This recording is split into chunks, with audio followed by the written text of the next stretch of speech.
What's going on, everyone? Welcome back to another episode of the WrestlePurists Podcast, episode 80, hosted by myself, Joe Hulbert, Manny, who's going by Manny Steele this evening, and Charlie.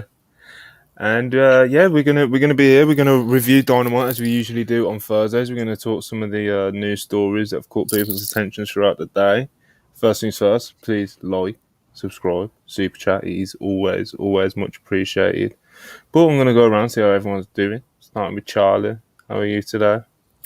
Doing all right. It's been a long day. I was saying before the podcast, I was in university all day.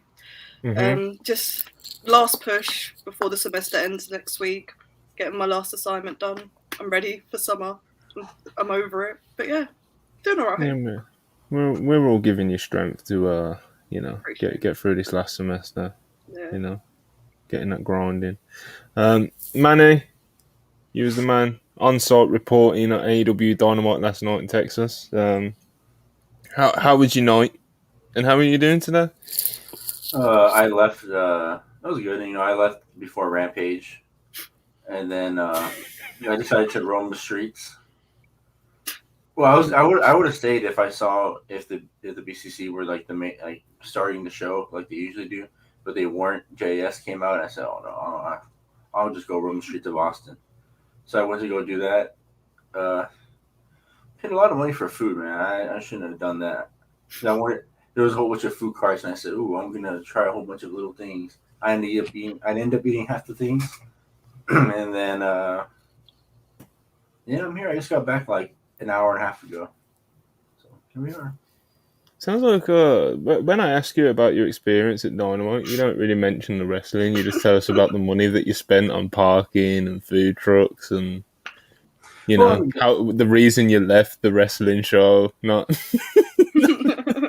well, not anything about the show itself, Well, I would have stayed, but then like they were making a big deal about the valet parking when I left. They were just like, "You can't do this at a certain time." And I said, "I don't want to deal with that shit, bro. I just came, dropped my car off, and walked around." And then the show was good. I mean, besides that one fan, he got like he made everybody stand up in the section I was in when the show opened. I said, "Fuck, all right, I'll just stand up." And then as soon as Wardlow came out, I sat down. He said, "What are you doing? You stand up." And I said, "No, I'm not standing up. I'm not standing up."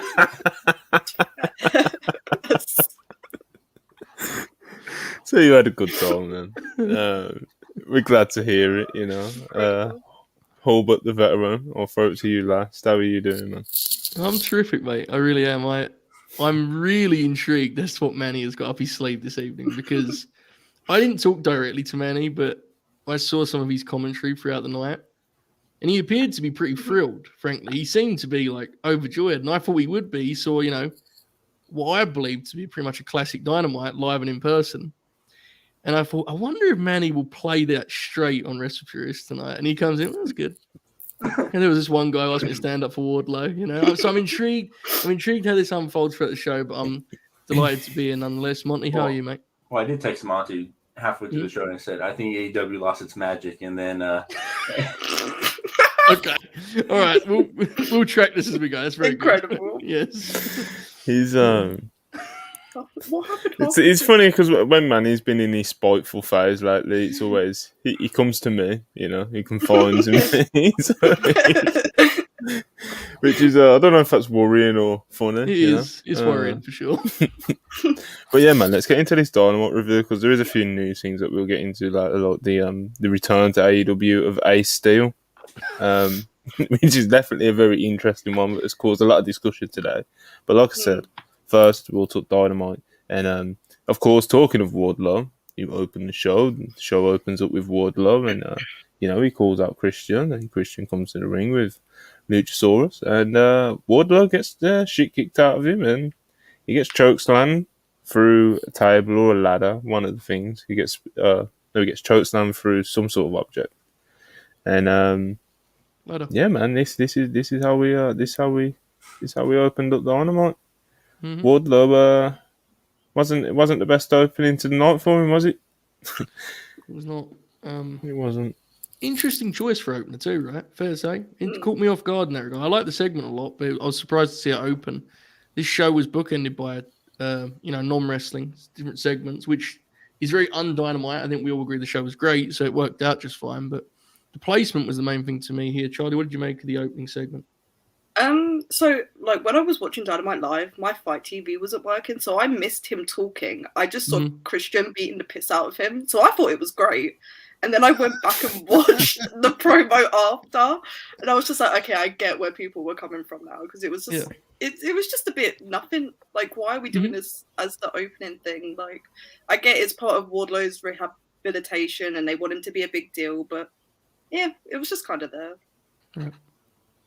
It'd be interesting to see where they go with this. Manny, how were the people reacting to Wardlow? Because you sat back down, you know. What was the feeling in the building, man? Tell us. To me, it seemed like everybody was into Wardlow, and then like he started talking, and then when Christian came out, everybody was like excited to see Christian, and then I don't know, just never got back to Wardlow. People were cheering when he did that thing he does, that finishing move. Christian, it's the kill switch. The kill switch. And then people were cheering for that, and then I don't know. I was like, oh man, shit! I don't think Wardlow was as high as popular as I thought he was. I think everybody just like chanting the Wardlow part of his name, you know, when he comes out. But I did stand up again because I was trying to see Christian come out, and since I messed up my rule where you sit on like the floor towards the back and you can't see anything when everybody's standing up.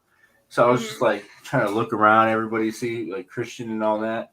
And I didn't want to look up, so I had to stand up and I have to watch Christian come and, beat the hell out of him. So good stuff all around. This Christian got you on your feet, got you moving.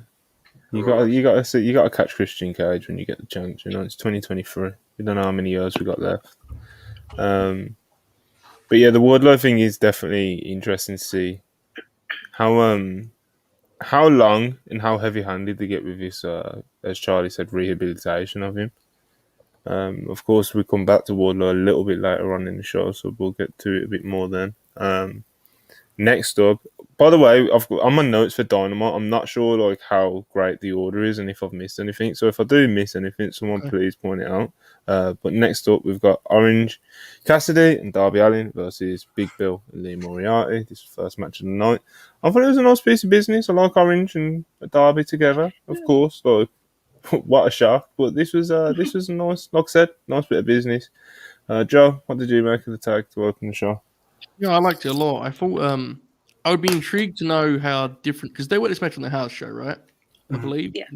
I would like to know how much of an overlap there was in terms of the match they worked, because this felt like a house show match. I mean that as a sincere compliment, to be clear. It was definitely assisted by a great crowd. We need to, credit the crowd, and I'm not just an ex-Manny, but there was one spot in this match where they did the deal where, the babyface made the tag and the referee missed it. And the crowd started shouting, referees suck, and they were so out. It's such a wrestling crowd. That's good stuff. You don't get that all the time now. And so the crowd assisted it, but Big Bill and Lee Moriarty is like a genuinely fun team. They have a weird chemistry that you would never have seen coming, but is definitely real. I know, Manny, you were very quick on that, to your credit, but this was really good. I thought this match was... It's not like a classic match. It wasn't trying to be, right? But I thought they had a really tight tag match, and the people loved it. So it was a good opener for sure. Yeah. Manny, what are the people in the building feeling this? Yeah, I don't think they were into Big Bill and Darby. They were Big Bill Lee Moriarty. They were into them, but they liked Orange Cassidy and Darby a lot. And then, but as soon as the more the match went along, people started cheering for Big Bill. Every time he started doing stuff, everybody was into him throwing the middle fingers and him doing his thing with his hands. He does, and then I don't know. This match was pretty fun.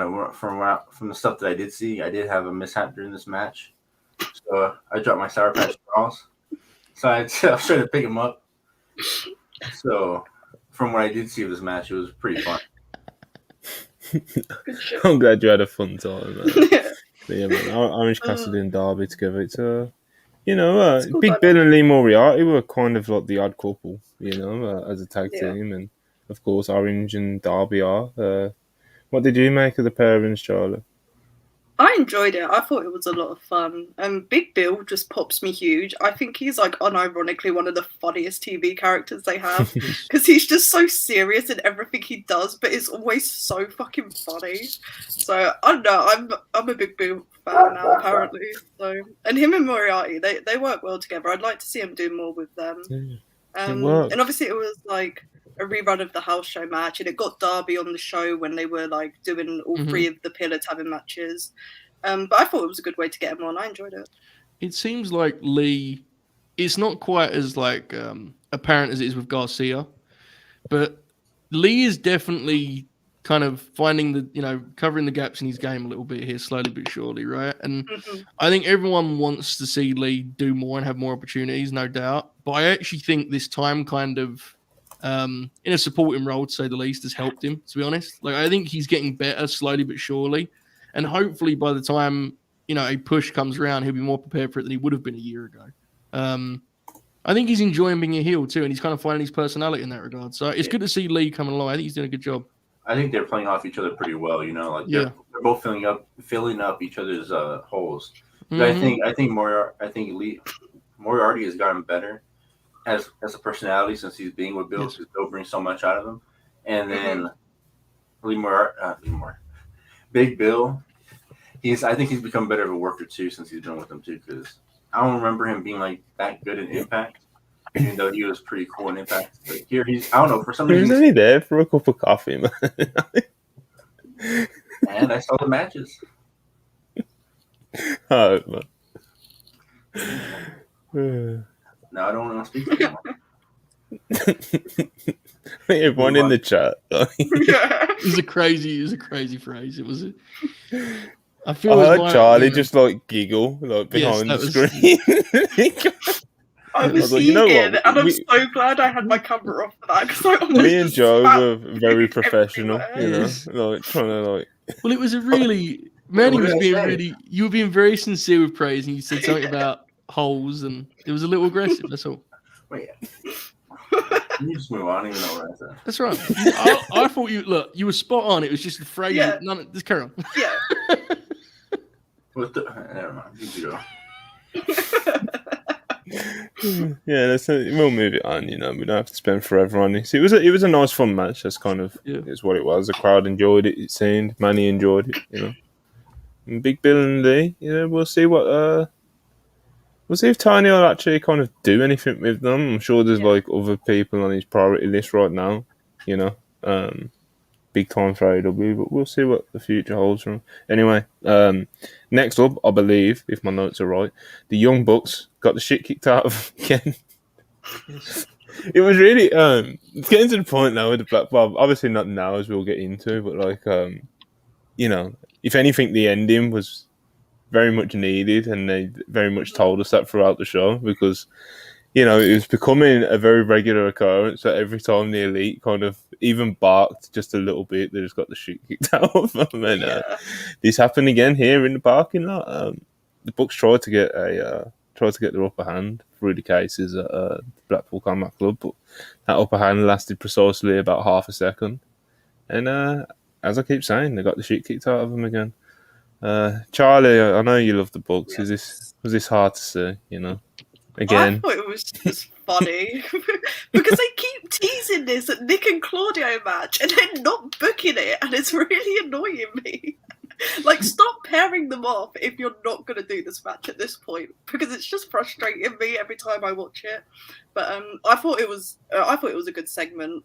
Obviously they were targeting Matt Sam, and Nick got fucking dropped on the car bonnet.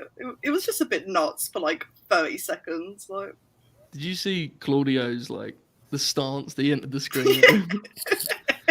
The way they walked in behind him, I was crying.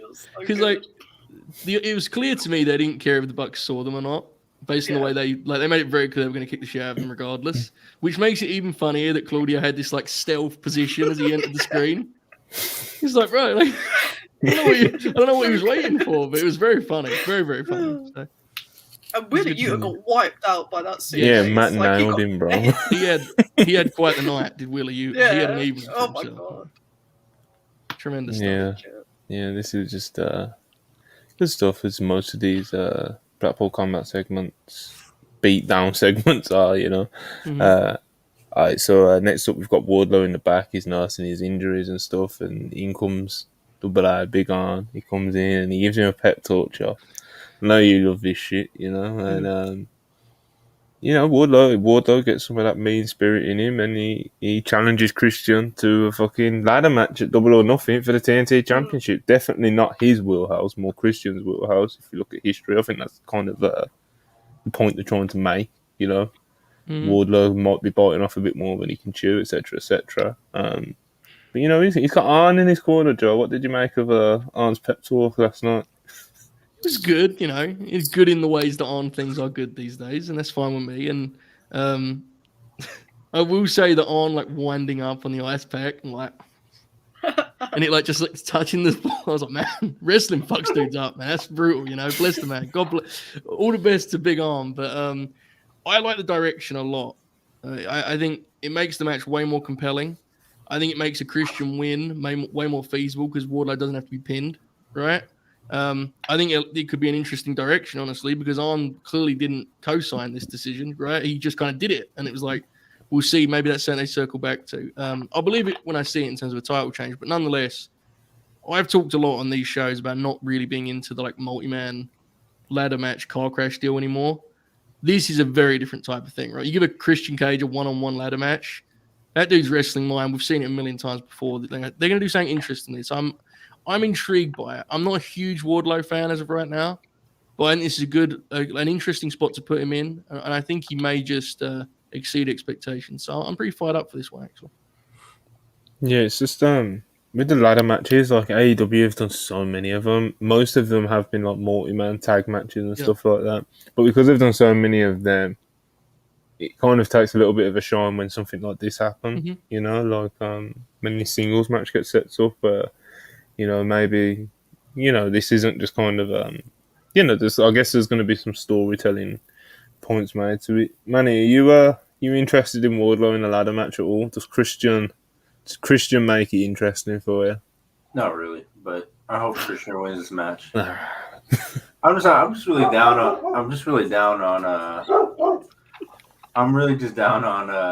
Wardlow right now, and for some reason I just feel like if Christian wins this match, they're just gonna do the thing again where Wardlow's just gonna eventually be Christian again, and we're gonna be in the same cycle again. They're trying to build him up. God, I hope I don't think you'd hope not, you know, because the way it just seems like Arn is just mad that not Hobbs. I'm like all over the place right now, guys. He's mad that Wardlow is just like not listening to him. I'm sorry. What's happening? He's banging his desk. He's really frustrated. He's trying to. He got a bit flustered, you know. We got over 100 people in here. He's, you know. He said, like I said, I just got back a while ago. Manny said, "I'm sorry. I'm sorry." But I did want to say, I did laugh though when Arn did wind up and throw the ice pack. I wonder how many takes it took because I feel like he's had to hit him at least once, because he got so close to his face. So the other couple times he threw it. God. Yeah, man. Charlie, I know you're not. Oh, I don't think most people are at this point. Like Wardlow definitely isn't at his peak of you know, hype and, you know, crowd investment and stuff at the minute. But what do you think of this ladder match that we're getting on the pay-per-view? I'm glad it's not a multi-man because much like Joe, I am very much done with ladder matches at the moment. We've seen so many of them, like in AEW especially, that I'm just like, just relax a little bit. Like I don't want to see him at the moment. But with it being Christian in one, that kind of pops me because it's Christian in a ladder match in 2023. Like, not a sentence I thought I'd say really, but I don't know if I want Wardlow to win and get that big win over a big heel, or if I want Christian to win and for Wardlow to just turn heel after because he's sick of losing. They just need to do something, and that's what I hope comes out of it, that they just have a solid place to go with Wardlow after. Yeah, hopefully. I think that's preferable. You know, sorry, mate. I just the heel turn. I think because you could explain that as Arn being like, you played right into his hands. You know, like he walked you right into that trap. You gave him the ladder match, and it's I think that makes a lot of sense. But carry on, Monty. My bad, mate. Yeah, I was going to say the same thing, really. It's just kind of the heel turn now. It's like you can use the Iron thing, and it's like Christian is definitely not the worst person by any means to put the title on. And, you know, like Wardlow losing to Christian, especially in a ladder match, like it's not really going to hurt him anyway. And at this point, does it even matter as much because of the hype that he's lost? So, yeah, if he loses this at the pay-per-view, gets away from Christian, and then he turns heel on a likable babyface, and I think he can. That would be a good reset for him, because this time he'll be a heel where like kind of like he's not calling the shots because he'll have Arn as like his the coach calling the plays. He might be whispering in his ear like he was doing to Cody Rhodes, But he'll be like driving. He'll be driving it. Whereas before, when he was a heel, of course, he was MJF's lackey. So I was talking to my brother about it a little bit ago, actually, and he was like, "What if, like, after Double or Nothing, Wardlow turns heel, and then he slowly just beats like Jack Perry and Sammy and Darby, and that's how he works his way up to a potential match with like MJF?" And I was just like, that's not a bad idea, to be fair, especially with this weird dynamic they've got on with Sammy at the moment. Like, if you want to cement him as a babyface, having a heel Wardlow beat him, it's not a bad way to go about it. I agree. I think it's always easier to book a guy with his frame and his strengths, literal strengths in his case. Like, I think it's always easier to book him as heel anyway, right? I mean, you have to protect them to some extent, but like, right now you're in a spot where there isn't that many heels you want him to sell for as a babyface, because his whole thing is he's this destroyer. And it's like, if you put him with Jack Perry, as we're going to talk about later with Jack, he could take 80% of a match with Jack and it wouldn't hurt Jack at all, because that's the point. He's a scrappy babyface. So I like that. And also on the other side of that with Christian, he's not wrestled consistently for such a while now. It would feel so fun to have him with the TNT belt and just have babyfaces going his way. Like Christian working any babyface on that roster on TV. I'm into that, like, because it's been a while, right? It's been a long time. So, and if Christian holds it for a few months, and then like whoever he drops it to is going to be well better off for it, because they're beating Christian. Like, exactly. You can eventually go back to the Jungle Boy story, where Jungle Boy beats you can the top 60 title. So, absolutely. It's definitely, like I said, there's the Wardlow thing will be interesting because they've already seen like how hot they can get him. And lightning doesn't always strike twice. Rarely does. Never, especially in wrestling. So if they can even get him to like 50, 60, 70, 80% of where he was, there'll be somewhere. Even if it's as a heel, and of course it will be a different dynamic with crowd investment. But there's definitely stuff there. All the things that people say that he's got potential for, none of those have really gone away. He's got great look. He's a good athlete, and the crowd, they know him and they know what he can do and stuff now. And that's maybe he's been a little bit overexposed and stuff. We'll see. Obviously, the MJF thing's always there as well. Charlie's brother, of course, made a great bit of creative thinking from him there. With his, his build up to MJF, it would have definitely been more interesting, I think, if if they actually went with the MJF FaceTime. I think it would have worked genuinely. Like, people would have been not really into MJF as a face whole thing. I think there is still a chance for it, but you'd have to kind of like tease and approach it kind of I guess pretty similar to how they were doing before. It's just that they didn't actually pull the trigger last time, which made the whole project of that whole process of MJF's arc very, very weird. But yeah, just the idea, like a face MJF that everyone like loves, and like fucking they go along with it, and the crowd look. I could just imagine them going along with the catchphrases and shit like that. They'd love him. Then this destroy, sure. That's what I mean. Then you would have this destroyer Wardlow if you could get him back to where he was. Then that would be a very interesting dynamic, like face MJF this time against a heel Wardlow. But again, that would be a very, very long way away in terms of them getting a lot of different, awkward, difficult things very right, to even think about a scenario like that. So, fantasy booking 101, I guess. Okay. Next up, Sammy Guevara has a quick match, squash, call it what you will. And then he gets another live promo. He's had quite a few of these in this feud, which I found interesting to say the least. I'll throw it to you, Joe, because you were, little giggle, little giggle there. Explain yourself, mate. Well, I don't really want to because I don't incriminate anyone, but some of the folks on this screen did some very good tweets when this happened, and it came to mind. Look, if we're comparing Sammy Guevara live post-match promos, this one was fucking hard times compared to the last one he did, wasn't it? I mean, good lord, I thought it was a lot better than that one at least. So, yeah, the Sammy stuff was really interesting because it's like I don't think I like the destination, but I did think it was like pretty neat to do this. And we've got 2 weeks here, and I thought it changed the dynamic in a way that I did think added to the match. The thing that they've got to now with MJF, where it's like.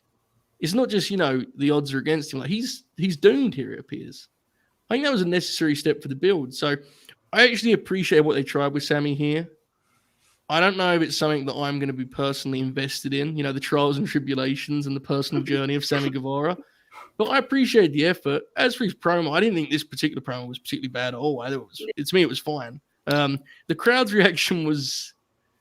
It was strange because there was definitely like some encouragement, but I'm not sure to the level that they expected. It was. No, absolutely not. He got some. Done like a really fired up baby face. Please get behind me kind of promo, and he got mild light cheers. Yeah, I think they've struggled with that's that. That's progress for him, though. It is. I think they've struggled with it in general in terms of how to present Sam. We talked about it last week, right, when he had that babyface vignette.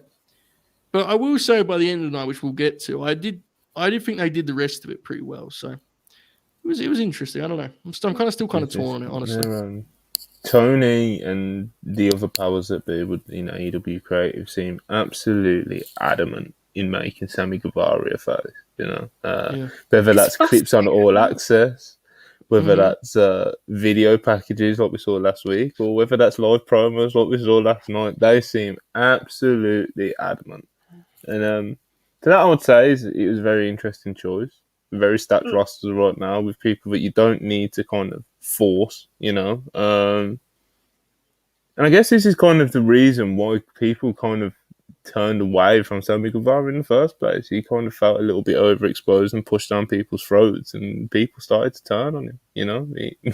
That's kind of how I saw it anyway. Some people may have a different opinion on it, but that's kind of how I saw the shift in crowd reaction for Sammy Guevara. He kind of got to a point where I feel like people were like, all right, man, and then they leaned into it, and now, it seems like they're trying to go back, but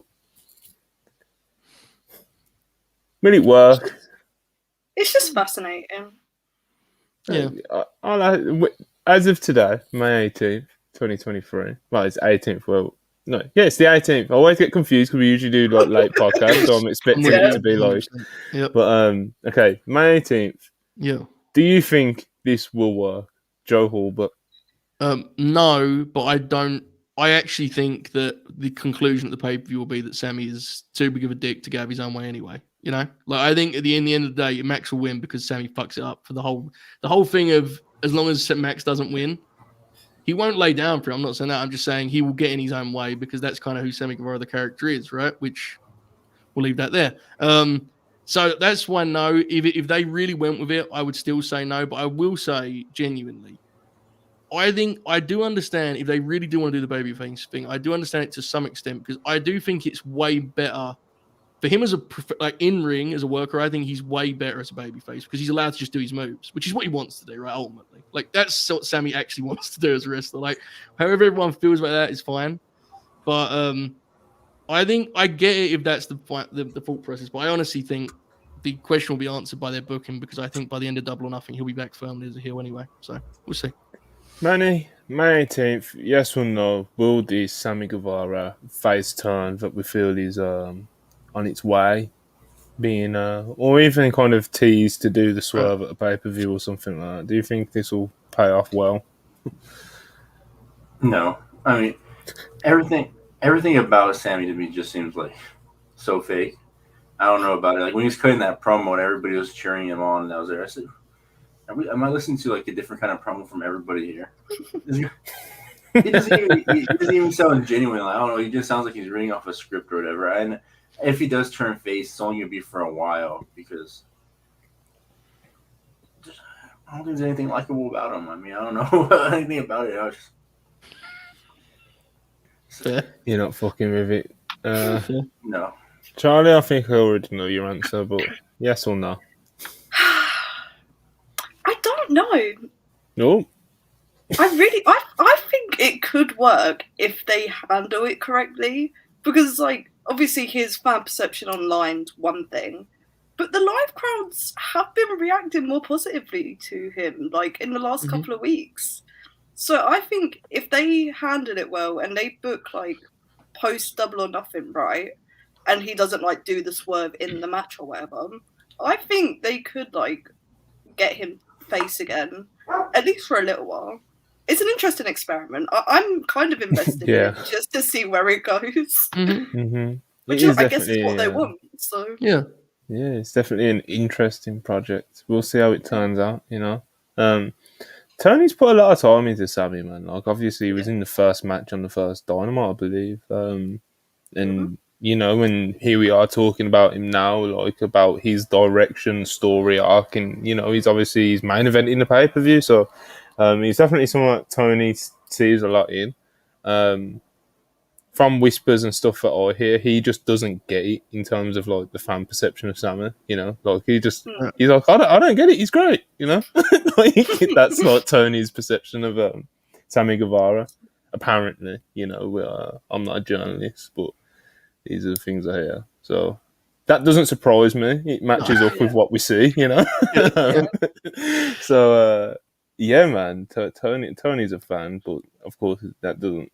No, you don't have to be a genius or an insider to work that one out. I'm going to do a few super chats before we continue with Dynamite review. Darren KJ, $5. Appreciate you as always. Hangman made Monty eat his words last night. He is the guy. He is him. Hold on. Points were made, Monty. I mean, you know, we could get into it, but I'm not going to. I mean, I'm not doing this this discussion, you know, right now. But we appreciate the super chat, and Hangman did look great last night, man. I like Hangman, you know. He has a great fashion sense, man. That's crazy. He does. Every time he comes out, I say, man, where did he get his clothes from? I mean, it's pretty cool. Drip watcher, man. Eh? And especially the eye patch. There's nothing wrong with that. I'll just wear it around. Yeah. But yeah, man. Appreciate you, Darren. Always. Shout out to Hangman. Showtime Spurs, $5.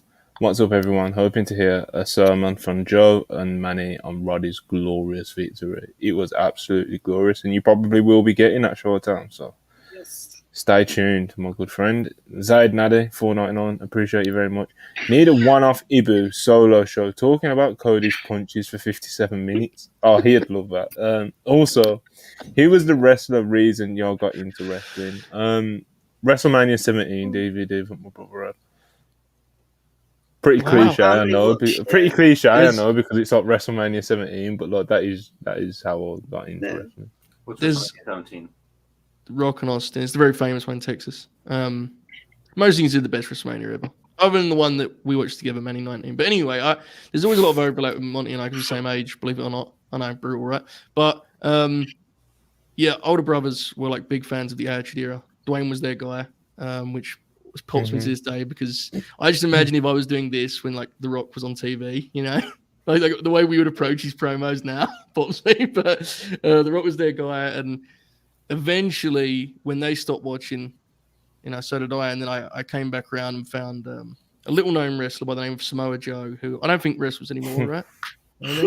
Oh, come on. And he was like, I think people don't realize now, because every big guy now does like every move. Yeah. But like, there was a point where Joe like appeared to be like an alien. You know, he was like he was like, it was insane some of the things he did, but and that was a big thing for me. And My fandom kind of in and out, but I would say Joe for sure. My family watched it as well. My first memory of wrestling is the 2006 Royal Rumble, where I predicted that Rey Mysterio would win, and then he did. I was 5 years old at the time. I did not understand the story. He was just my favourite wrestler. Then discovered TNA because my sister was watching it. Found the box through that when they were Generation Me. And here we are. Wow, that's awesome. That's really cool. How it went. TNA was huge here, right? Like people don't realize it was on it was TV here. so Yeah, man, it was a good show. I can't remember exactly what channel it was on, but I remember it was on if me as a child was able to find it and watch it and pop for people like AJ Styles and Christopher Daniels and Challenge, right? Wasn't it on Challenge? Something like that. But these are the people I remember from TNA.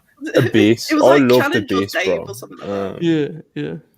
Yeah, Abyss was it. real, It was man. great. Abyss was excellent. Really, really. He was a terrific monster. I got they just fucked with him. Oh, they fuck with everyone, bro.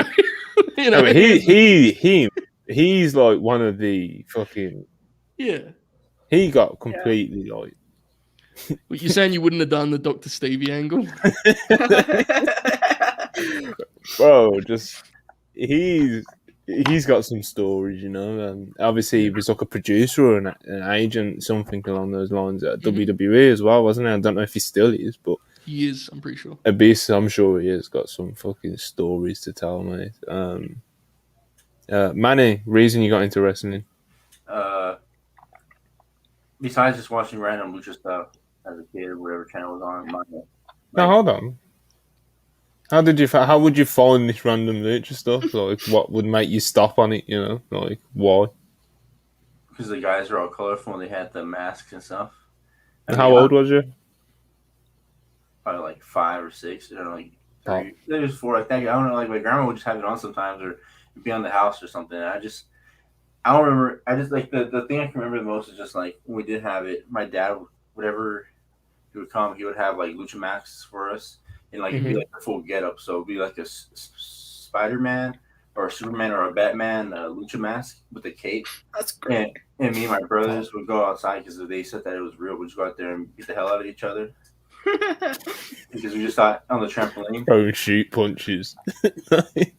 Yeah, and then if it's WWE, I just remember seeing Eddie Guerrero, Rey Mysterio, Edge, just like wrestling and stuff like that. But when I really got into it was like when I remember just the real angle that is like CM Punk and Jeff Hardy, and they had the steel cage match, and Jeff Hardy had to go away from the WWE. Yeah, yeah. Who knows why? Ibu in the live chat says that Abyss has produced every single Sheamus versus Gunther match. Wow. So he's still cooking, Joe. You know, I've got Abyss. You know? That is awesome, but I'm trying to think about like how you would like laying those out is pretty simple. I feel just go there and clobber each other. You know, Abyss just goes up to James is going to start with the chops here. Yeah, like because 5-minute mark, you know, there wasn't a ton of set pieces in those ones. You know, it was kind of we're just going to go there and whack each other. And the 10-minute mark, you're going to double down. Maybe he was involved in the. Everyone says he's good at that. What was it? What was the 6-man that they did? It was got the old-fashioned fucking bar fight fucking thing that they did. Yeah, there was spots and stuff in that one. You know, that one was they had a bunch of set. That was great as well because of course it was. You know. Yeah, bro, absolutely. Big fan of the Brawling Brutes. I am. Then Imperium, I think, go without saying at this point. They're fucking one of the best things in wrestling, like, legitimately. Gunther's a god, man. God amongst men. Mario Judah, $4.99. Appreciate you very much. That's all. Joe, I like your shirt. Flex for the haters. Show me your muscles. Firstly, no. Secondly, come on, Joe. Frankly, I have nothing to show. This shirt is just very tight. I apologise if arms. You got to hit a pose. You know, in memory of superstar Billy Graham. I definitely don't.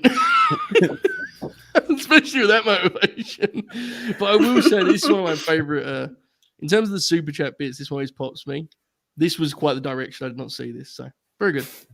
I appreciate the compliment nonetheless, but you know, it's a dangerous precedent, Monty. I've said this before, you know. I see the fellas on Friday singing and stuff. Like, It's not happening, man. I'm not going down that road. You know, you flex once, next thing you know, you're doing double buys. You know, what I mean, it's a whole thing. But anyway, we'll proceed. Thank you very much, pal. Yeah, appreciate you, Mario. Can I say something real quick, Joe? Your shirt looks like the one Tony Montana wears, but just like it's a blue version. Just a blue version. Because his is the famous red and the yellow one. I know, but it's it's pretty important detail. You know, I'm with you.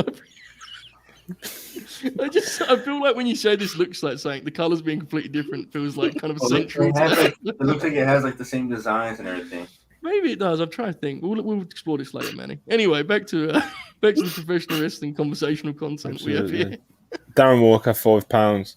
If turning Sammy babyface should be done, if the turn, Darren, man, you need to read these before you send them. I think this is meant to say, if the turning Sammy babyface should be done in a slow moving feud with Jericho, which builds week by week, the best way to do it. You'll probably get that. So, if they're going to do it, they've teased that a lot over the years. At this point, you know. Yeah. So. Well, I think if you want to look into it, like the show, like he turned babyface, he didn't go out there and help Jericho when he was getting beat by Roddy. Mm-hmm. Yeah. And he was but he did come down during the post-match beatdown of Jack Perry. So yeah. The JAS are all doing their own thing at the moment, so it does make me think that the split's coming. The end is nigh. Mm-hmm. Yeah. 100%. And you know, like even yesterday, like we'll get to it with Roddy match, but it's like, where were they? You know? Yeah. They were banned. No, but so was Adam Cole. But like normally Jericho, like you'd think that Jericho. I think you even said it on your stream last night after the show. Where it was like your actual expectation was the finish to be the other way around. The JAS would have been the ones waiting outside. You know. Mm-hmm. Have you? And I know they were banned and stuff, but usually there would be some sort of. It's better that they're dumb, though, right? Like if you actually think, like, no, I'm not even doing that as like a beer. It's like when Jericho walked out the building and he flexed and said, "Are you scared of the demo god?" It's way better that Jericho had no understanding of the plan he was walking into. Yeah, you know? That's 1,000,000%. Well, I mean, I think you guys are like maybe Chris Jericho just respects legal counseling, like legal stuff. He signed the contract. Well, he found a loophole. They weren't breaking the contract. Yeah, true. I hope that helps clear things up for you, man. You know, Darren Walker again, £5. Watching Karen Jarrett make her debut popped me like seeing Stone Cold in the late 90s. Real. That's real. I'm glad you enjoyed it, Darren. That's real. Listen, Karen Jarrett, man, performer. It was an appearance. He was. Showtime Spurs, $5. What do you guys think about a Jungle Boy heel turn in this match? This is where, so I don't think it's like inherently bad idea or anything, but this is where the great divide on Jack Perry comes into play because I don't think his current presentation needs fixing. And I know that the two folks opposite Charlie and I disagree completely, and and that's fine. Like I genuinely think he's in the right place right now, and I like the way I think it works as an act. Do I think he's a top guy? Not yet, but like he's also super young. I would wait a while before the heel turn personally. Now again, if they do it, I'm not going to like immediately dismiss it. It might be good for him, but I think the act works as it is. Honestly, I said this last night, and I get he has his limitations, but I remain bullish on what Jack can do. I think he's better than given credit for at times, you know. And I understand the promo and stuff's got to get there, but I don't know. I'm still into Jack personally. Well, speaking of promo, my answer to that super chat would be: imagine a heel Jack Perry promo, and then ask yourself again if you think that would be a good idea. You know, that was very spiteful. It's true, man. These are the things you got to think. Like, if he's going to be a heel, I imagine what does the Jack Perry heel character, like, of course they could go anywhere with it. They could fucking put him in a mask and a suit or whatever. They could do anything. It's wrestling, but like, you know, kind of what you'd expect from a Jack Perry heel character, the things you'd imagine. It's like, I don't think it's something that looks or sounds better than what he's doing now. I think Jack Perry's in an all right place at the moment. Do I see him as a top guy, future world champion at this present moment? No, I don't. But as Joe alluded to, he is very young, very, very young at this point. In the ring, he's phenomenal, especially for his age. But yeah, I just think kind of all round character stuff and that there is definitely some asterisks and I won't say warning signs. It's not like he's going to go over the edge and be an absolute shitter or anything. But in terms of if we're talking about future world champions and stuff, and considering he is a pillar, I guess that's a conversation that has been had many times. I don't know, man. I don't know. I can be won over, but I don't know. To me, this performance he had last night kind of just changed my view of Jack Perry again. I feel like he does so much better when he's in these matches. Every couple months. Well, look, he has performances like this, like the cage match or his match with Christian, where he just shows like an intensity that he doesn't show again. Just besides when he's just in these crazy matches, and I just think that he should just like move on and just be this guy where he's always like he's ready to go at all times because he matches it with these guys, and when he's turning heel, then so be it.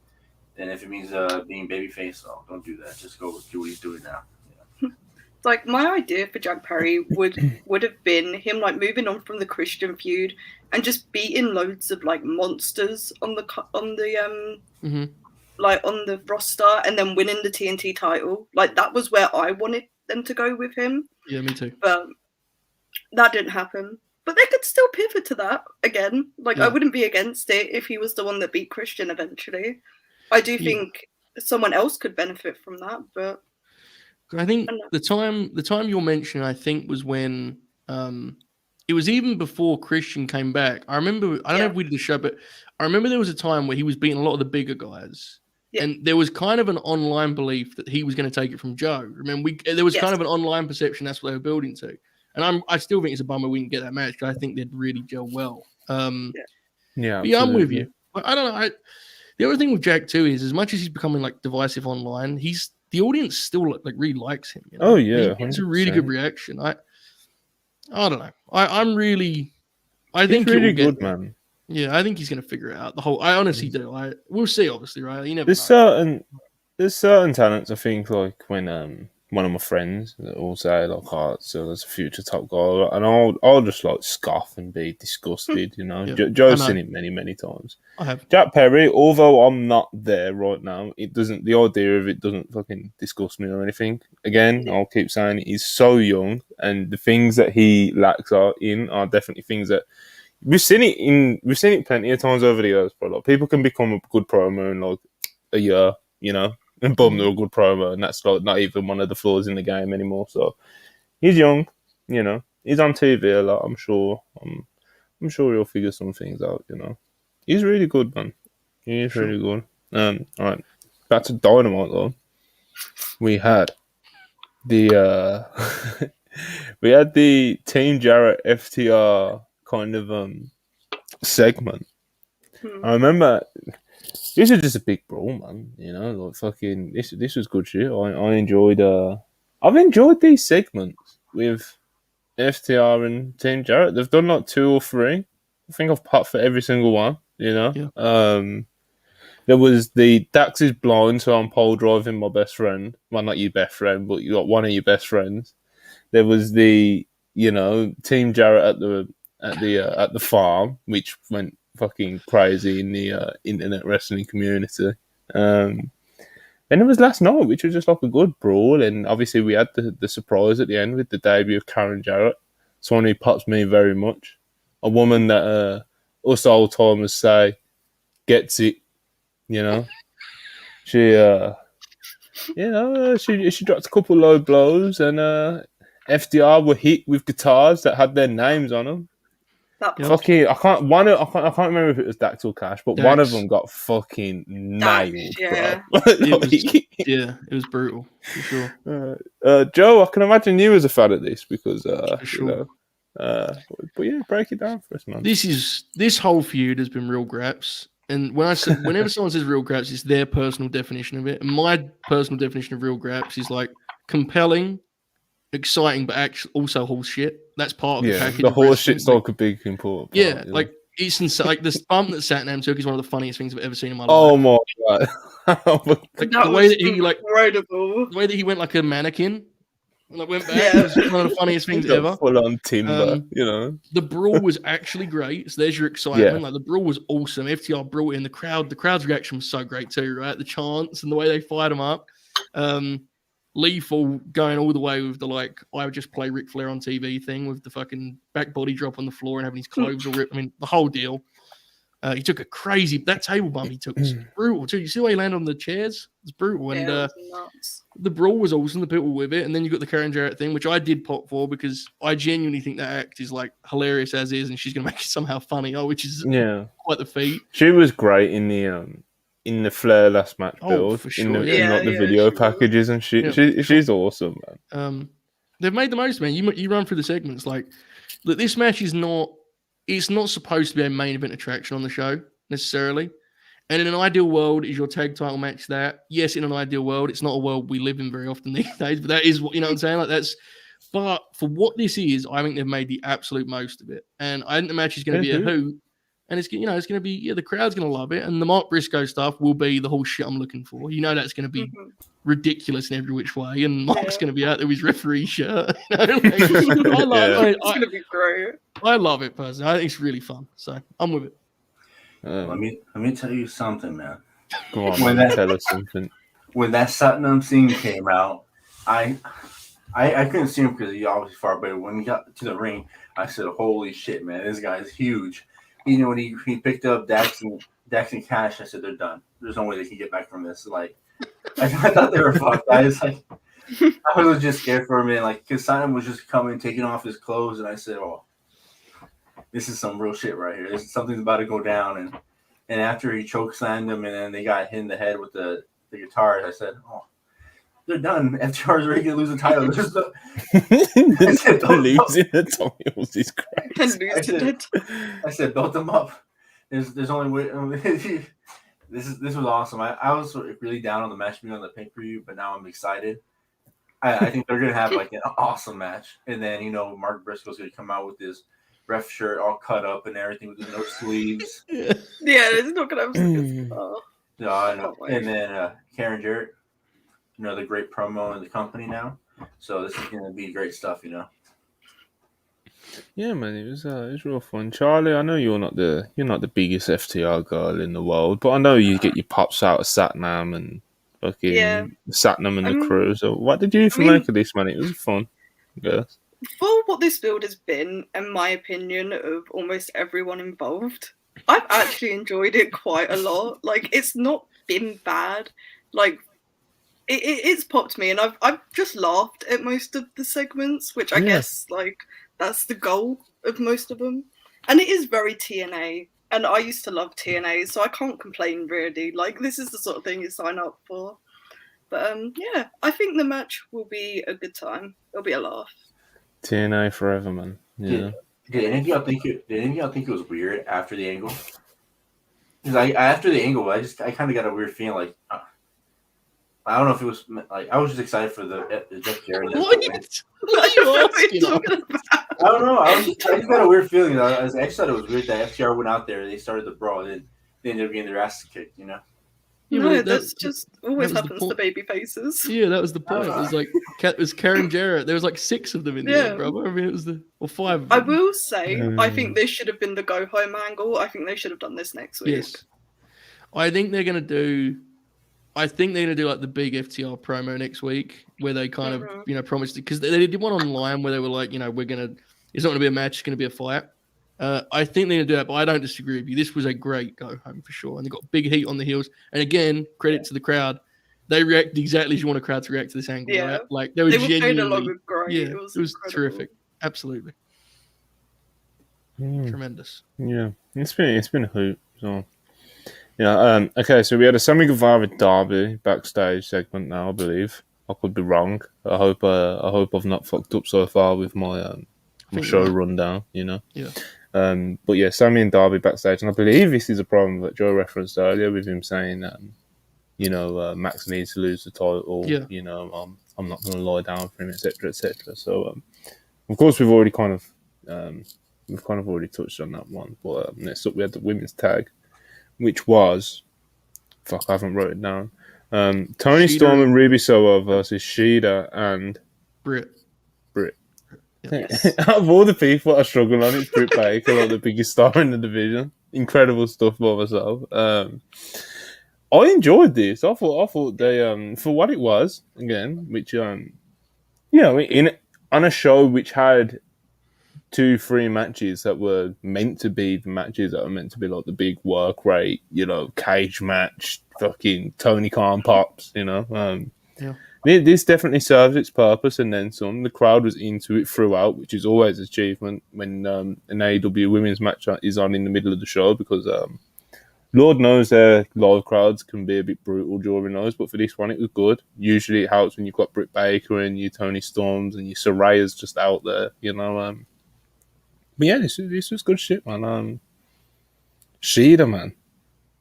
She's fucking awesome, actually, We say it every time she's on TV. She needs to be on TV more because we just, you can't get enough Shida. She is one of the few people that I wouldn't mind seeing literally every week. So, Charlie, what did you think of the tag?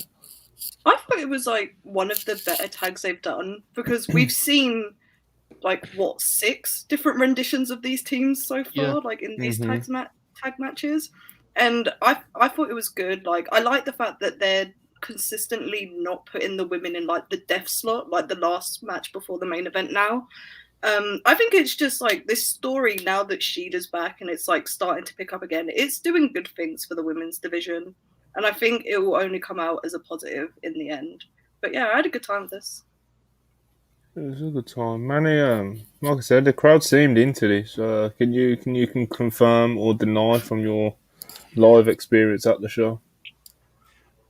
This was a very pro Shida crowd. We all loved her.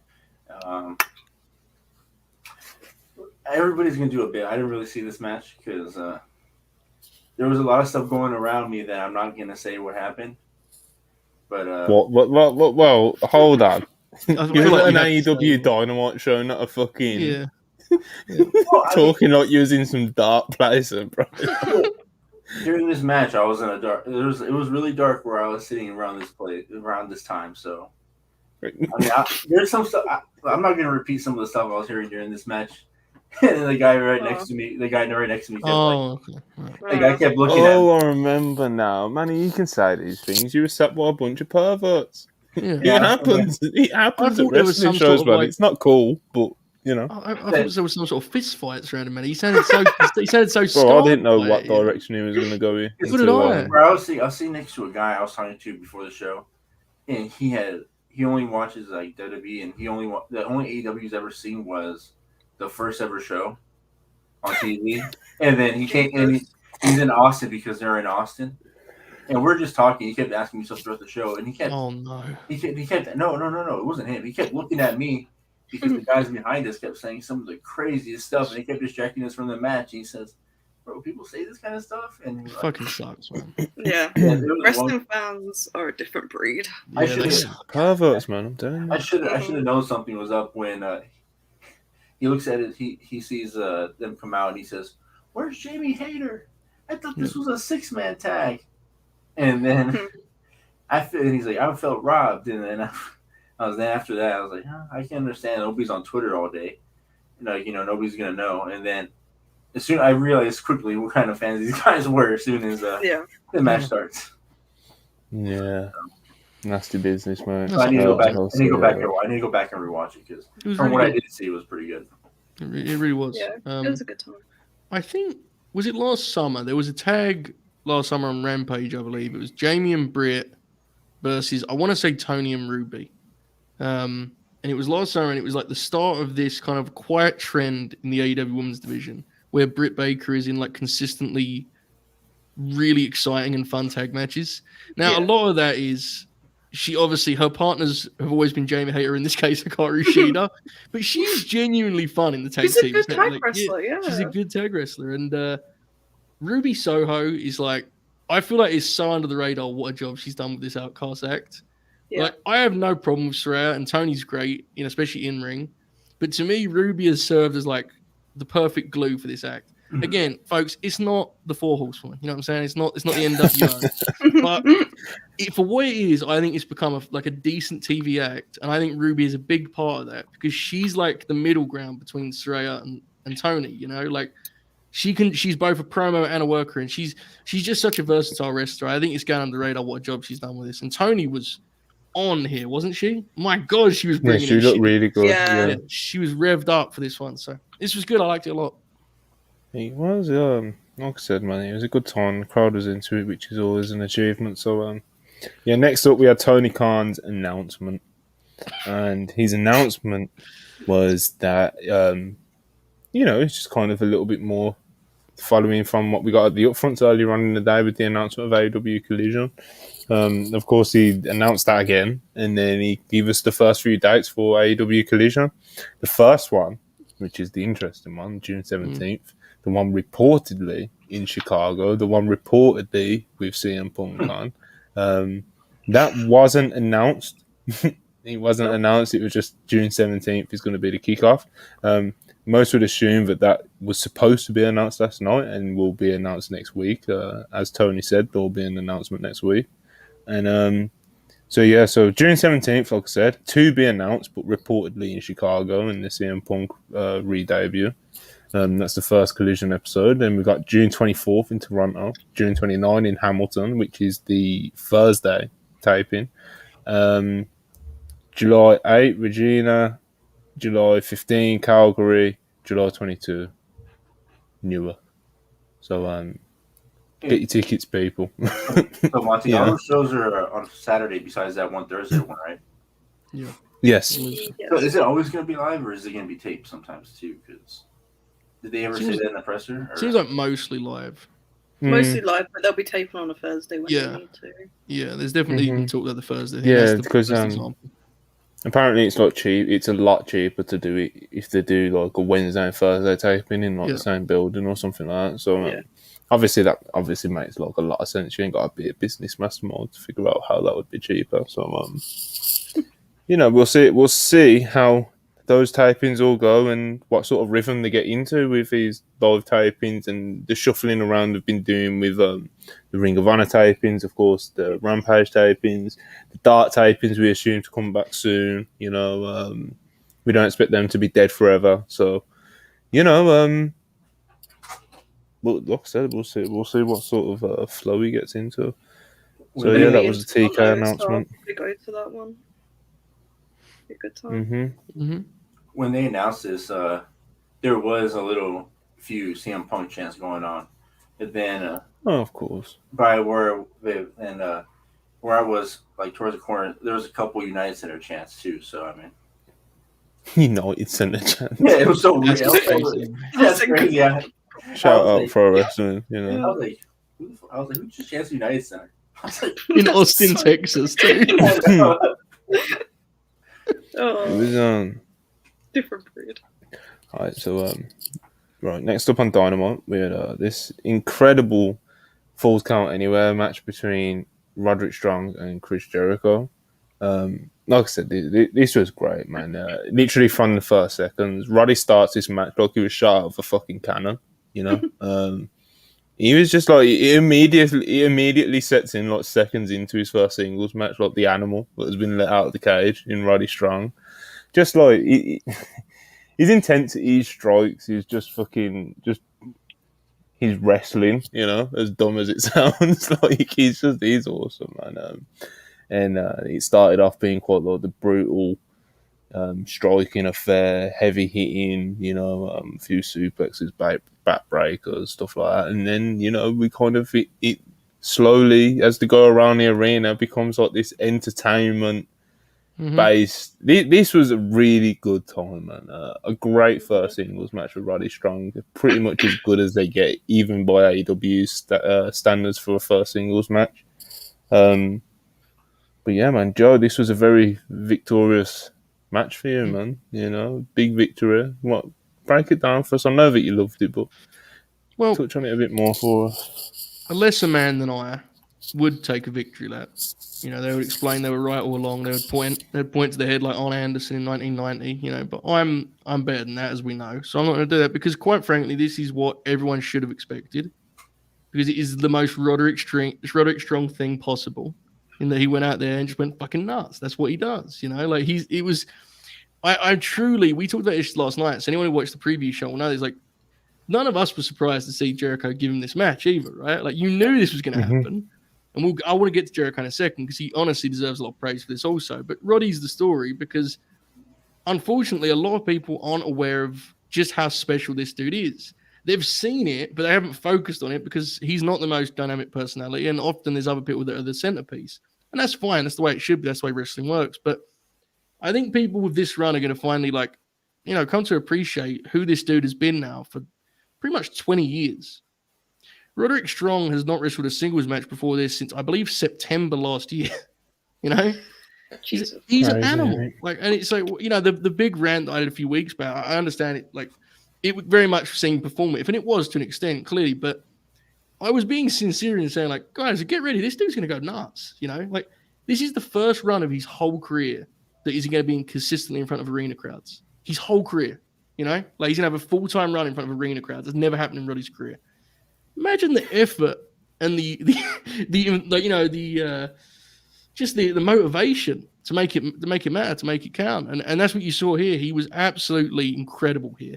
He hasn't slowed down a bit. It's insane to me. The guy was beat up and hurt. He's an animal, bro. He really is. He's a freak. And the one thing I do want to say before I get to Jericho, and I apologize, folks, but it's like I've seen so much of this, and I do want to quickly speak on it.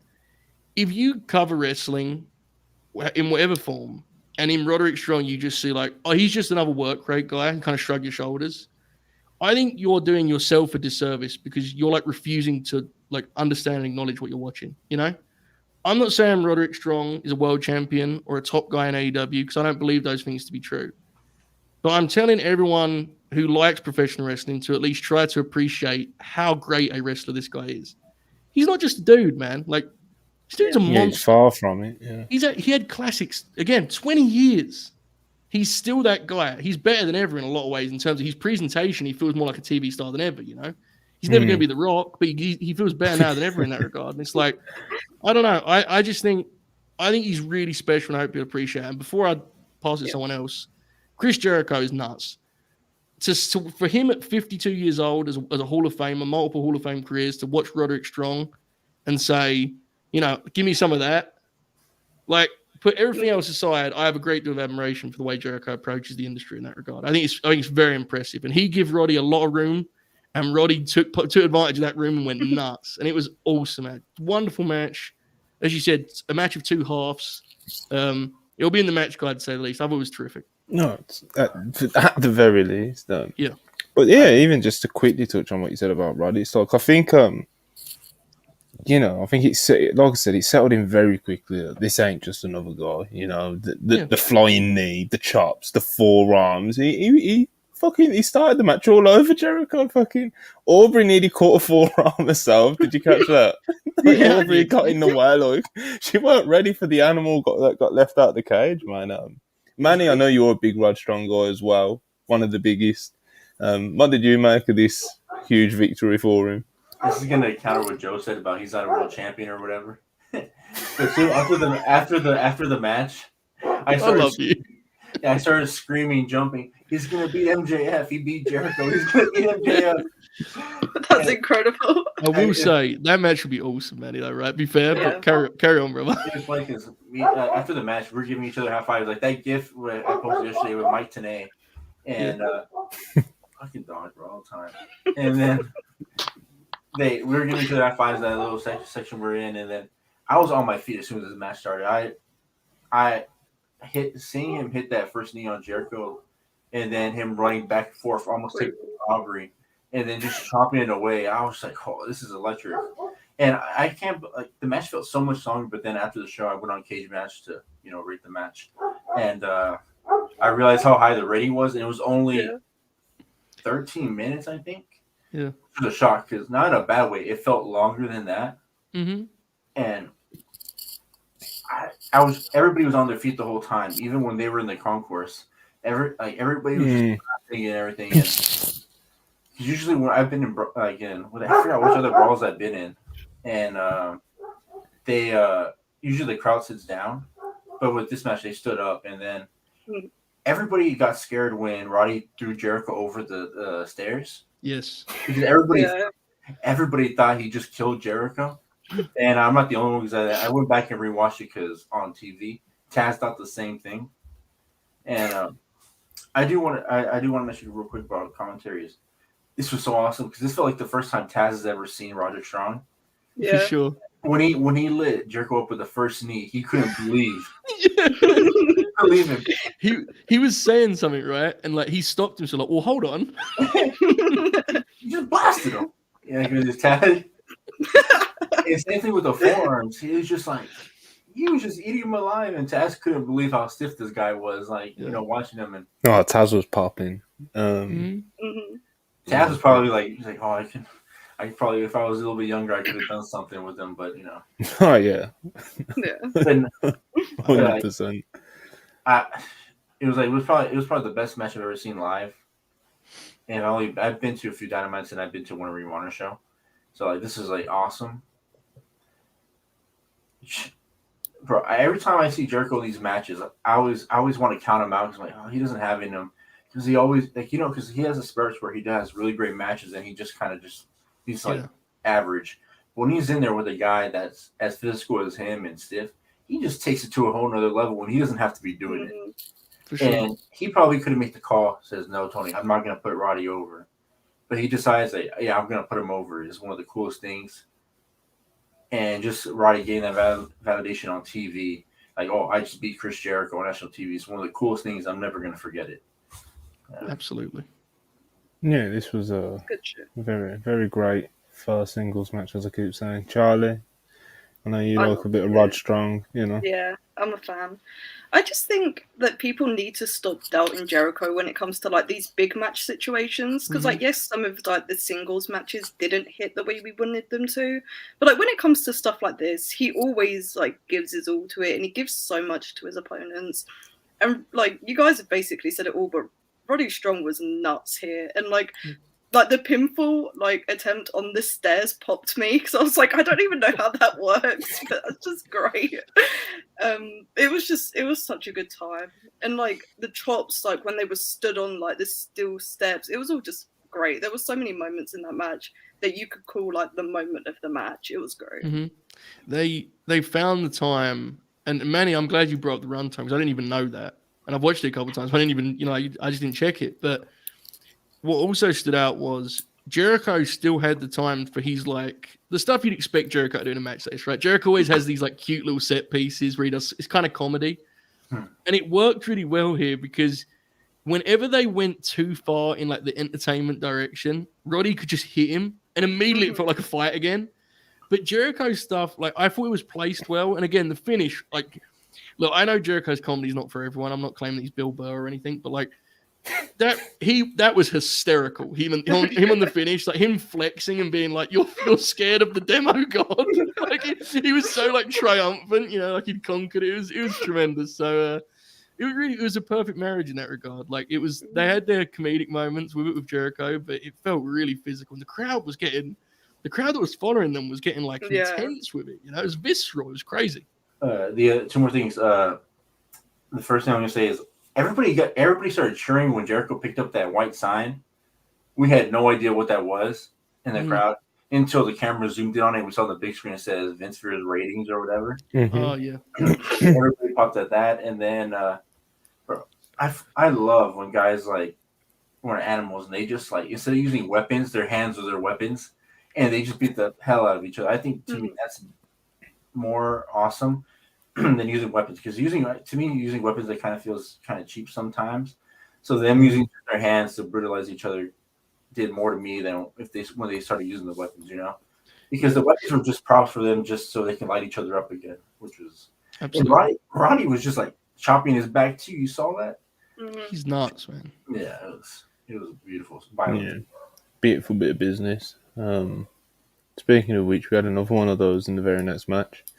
We had Jungle Boy Jack Perry versus Rouge, which I thought was a great match. Jack Perry did get the absolute shit kicked out of him, and he didn't get the craziest of comeback spots, and momentum shifts in that respect. And Jack Perry did win by, it was a roll up and he grabbed the tights, and considering he's fighting for the title like next weekend or whenever it is, like this wasn't the best way of making him look like a strong competitor for it, you know. But again, my God, it was a really great match nonetheless, you know. Roosh is a fucking animal, bro. He's built different. There ain't many pieces of shit like him out there, you know. He's such a piece of shit in the ring that like I would struggle to think that he's not one in real life, you know. Like Agreed. he's that good, you know. I know. There's all the stories and the reputation that he came to AEW with and stuff about him being a bit, you know, let's say awkward, you know. I mean, as in like he has like this real sinister, Believable, just horrible person, you know. Monty, did you see the video of him he posted before the match where he was promoting it when he was on the horse? He sounded menacing. I did not see this. He was on a white horse, like yelling into the camera to everybody watching. Say, "You mess with the boy, you get the horns." And he said, "No pasa nada." You were right about Roosh, Manny. I've watched Roosh obviously for a while because I saw his Ring of Honor especially. Before that, I'd only seen bits and pieces, but like Manny was all in immediately on the AEW run, and I wavered for a bit because look, we all love Roosh, but he can be. There's different versions of Roosh, right? Like there's a version of Roosh where he clearly doesn't give a fuck and it's fun, but it's not much more than that. But there's the last few times I've seen him in a match of significance, he's been this guy, and this guy is an animal. This guy's, I mean, putting this right after Roddy, the only conclusion you could draw as a true sicko was they need to wrestle. Yeah, they need to like. It was so obvious that honestly, I wouldn't care if they just threw a graphic up. You know, like, just tell me I'm getting him. I don't care. Like it was that apparent. So yeah, it was. I couldn't believe what I was watching. In my head, I said, "How are these guys gonna match what happened before?" And they decided we're just gonna brawl again, and I'm just gonna make Jungle Boy bleed all over the place. And I thought he murdered Jungle Boy. I thought he was paralyzed, and I was like, "Oh man, Bro. I hate how this is over for Jungle Boy." But then I was like, "They're gonna call the match." And Bruce just got him up. He just picked him back up and threw him into the ring and just started beating the hell out of him. The superplex. It's not the Billy. Billy. Nuts. Yeah. Jack Perry's got so much hair, it looked like he landed on his head. Yes. But if you watch it, he landed more on his shoulders. It was alright. It was a great spot, though. There was a girl behind me. She let out like a murderous scream when that happened. That's real graps. Yeah. So the female demo, they love Jack Perry. They want to see him hurt. You mean he's not targeted at dudes that do wrestling podcasts? Is that what you're telling us, Charlie? Is that not quite. I think I've cracked the code of why he's so divisive online. Yep, exactly. You know, I was like, go on, Matty, kick out, mate. No, I thought it was also funny after the match where after he beat up Jungle Boy, he decided to beat up the rest of the guys that are in the world title match. And I don't know what other booker in history would do that besides Tony Khan, where just have Roosh beat up everybody and just like walk off like nothing happened. But Tony's a real one for that because that was awesome. I'm telling you, we're gonna get that Roosh MJF match. Roosh also did cut a promo before the show. Did he? Yeah, he came out here and it was called Jose. Jose came out, started saying that Austin people don't know they're not real Mexicans or whatever, something like that. And then Vance said something about the Sooners. And then Roosh just came out and just cut his promo in Spanish, and the crowd just started cheering for him. And then, you know, he sent us home. Yeah. He sent us home happy before the show. Yeah. Got you fired up for it. Jack Perry, the white meat baby face, as Joe always says. We're a big fan of this. There was the angle after the match as well with, the rest of the three pillars. Roosh was kind of beating down on Jack Perry after the match, and the others came out and they got a few licks as well, and and basically it ends up with the three pillars all kind of they kind of had a moment of kind of like a respectful nod of all right, like I don't know quite how to explain it, but it worked for whatever they were trying. It felt like Joe, what did you think of this whole ordeal, man? This is why I was not like negative on the prior Sammy promo, because I think the rest of this stuff worked. Now, when I say it worked, I don't mean that they're going to do a 300,000 buy rate or whatever, and it's good. But I do think people like this. And I think this is where, just to circle back slightly, we talked about this before we went on the air, Monty, but I didn't have a problem with the way Jack was presented, because to me, this Pillars angle is not about they're the 4 best guys in AEW so much as it is about they're like the way they're all connected with one another, whether they want to be or not. That's what the story is about. Now, let me be clear. If you don't like that story, fair. I understand a lot of people don't. I'm not even I don't even love it. But I guess what I'm getting at is, the point being that I don't think it undercut Jack at all to not get like a dominant win against Rouge. To me, it's like, that's not the point. It's just that's who Jack is as a wrestler, and he did something that was very uncharacteristic for the finish, right? Which was important in the sense that he showed an edge after trying to fight the good fight. He showed an edge and kind of took a shortcut there, which seems interesting for the pay-per-view build, especially while Sammy is going in the other direction. So I think the build got more interesting this week, and I like the hook of, Max. He's not just kind of outnumbered. He's doomed here, right? His plan has completely backfired, and I thought it was pretty effective the way he put this together. So I've always a positive week for the Pillars deal. It may not be a smash hit by any means, but I think they've had a good few weeks with it, honestly. I've enjoyed it the last few weeks. You any more excited for the Pillars main event, Charlie? Yes, I think so.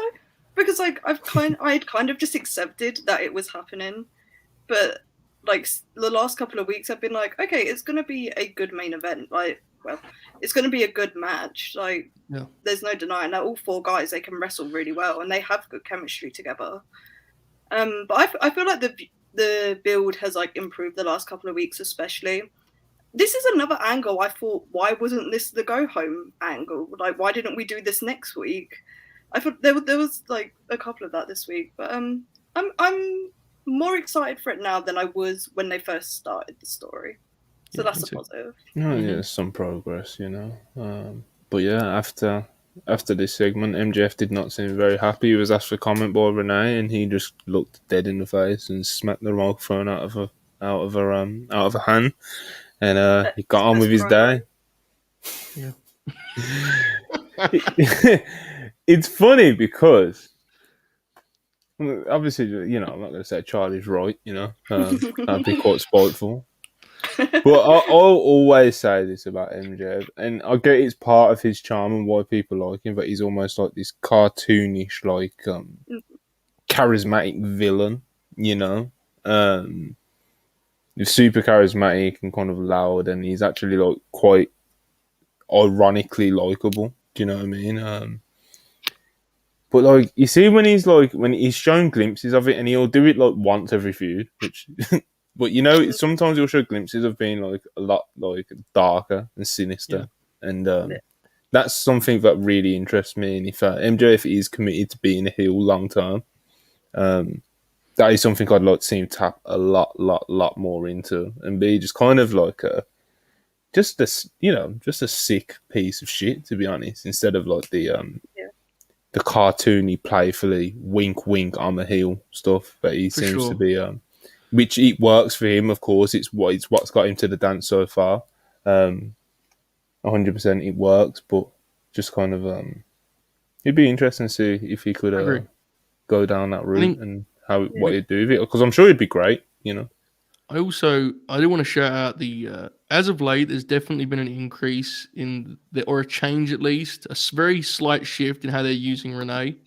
They're really emphasizing that she is covering every which story she can get her hands on. She's going left and right, and we're sitting against Renee. She's on I think it's really a nice little addition to the show. It's kind of, it's not super overt. It's not too much by any means. But I've heard sell of the MJF thing was so perfect because of course she's just terrific at those things, and it's not when we do these these review shows. Obviously, we're often focused on the talent she's interviewing, but I really think, especially as of late, she's added a lot to this show. Increasingly with each week, it's more apparent. So it's awesome. worth bringing up. Yeah, absolutely. She's great. Yeah, she's awesome. All right, next up we had the main event match, which was Ricky Starks versus Jay White. Jay White's it's by no means his first match in AEW, but it's his first big kind of heavily featured singles match, And one of the things that I really like about both men when it comes to in-ring work, they're both very much men of detail. You know, they love the little things. You know, whether it's a slight body gesture when they're selling, whether it's Jay White talking his shit to the crowd, and just kind of you know, picking body part and working on it, and that sort of. Like I said, two men of detail. Ricky was selling great.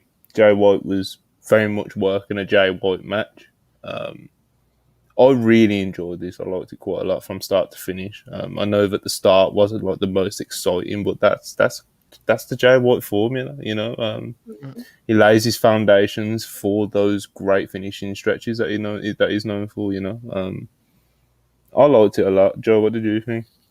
Yeah, I was big on. I mean, I think everyone, you know, if you watch these shows, you're not surprised that I like this match because these are two of my favorite guys, and I thought they would be a good fit because of the reasons you talked about. I popped Monty last night with a text, but I'm unwavering on the Ricky Starks thing. I'm convinced. I'm doubling down, tripling down, for better or worse. Oh, the text was. This was funny. This was really because I didn't understand what Monty was talking about. This was very funny. Go ahead. Well, I can't even remember what it was. I got it. I said Ricky Starks is the real deal, and I'm tired of pretending otherwise. And then I was on the air doing a stream, and Monty texted me, "You don't." Oh, what the fuck is Monty doing? He said, "You don't pretend otherwise." I said, "Oh yeah, true, you're right." he was spot on. I'm a big fan. I like the way I think he's approached the industry is refreshing in a lot of ways. But I'll leave that there and move on. I thought the match was really, really well done. I don't have a problem with the finish. If you do, I totally get it. But you know, I'm consistent in that regard. Like, I'm not. It doesn't bother me personally. DQ finishes, like, to me, it's part. Oh yeah, the DQ finishes. They've definitely got their own like stigma with them, and of course, I didn't mention that it ended in a DQ. I was gonna go kind of They're separate. Yeah, I got you. Yeah, but like, you know, we haven't got them all the time in the world. But yeah, it was a DQ finish. I guess this was definitely one of the matches where it was split 50-50 in terms of predictions of who was going to win. You couldn't really see a loss benefiting either of them. And now that's not to excuse just do a DQ. But like sometimes there is ways that it kind of makes more sense than not to do a DQ. If people hate it, I get it completely because it is unsatisfying. It's just I've said a million times over. I've said it's one of those things where it's like if you do it, you know, infrequently, I think it's okay. Yeah, man. Also on the flip side of that, it's like if you're going to make that decision and do that as a finish, try and make it as good as possible. I thought this wasn't the great. Yeah, I was going to say this wasn't like the greatest DQ finish I've ever seen in my life. It was I agree. A DQ, you know, just a DQ finish. So, you know, I think that definitely could have been like tied up a little bit better, but inherently, just the fact that it ended in a DQ doesn't like offend me or anything like that. Charlie, what did you think of this match? Because I'm really quite interested to see where you're at with it all. I'm not like the biggest Ricky fan, but I thought they worked really well together. The DQ finish, like, I don't get it. Why didn't you just wait to the pay-per-view to have the match unless you wanted to put a stipulation on it? Which I guess they could still do. But it's like you could have just had a live promo segment and then they brawled and then did a stipulation. I don't know. But I guess we're going to see it again at the pay-per-view because of that finish. Maybe. But, I don't know. I enjoyed the match for what it was outside of that, though. I thought it was good. Good time. Manny, definitely not the biggest Ricky Starks fan in the world. And, you know, I know you're a fan of Jay White. What did you think of this? Being there live in the flesh. I was shocked at how over Jay White was, and I thought this was gonna be like I was like, oh man, these guys are gonna be like the Jay White crowd. And then when Ricky came out, everything exploded for him. And then I thought the beginning of the match was kind of boring. I was like, oh man, come on, like no way Jay White's like going down to this level. And then I just get choked. And you guys heard the dueling chants, right? Switchblade, yes. And then for some reason I thought they were chanting Ricky Starks sucks. I said, God damn, bro, they turned on him. Yeah, people in the group chat thought you were saying Ricky sucks. Yeah, and that's what I thought too. I was like, man, like brutal for Ricky, man. His hometown just turned on him, and no, they were just out of sync.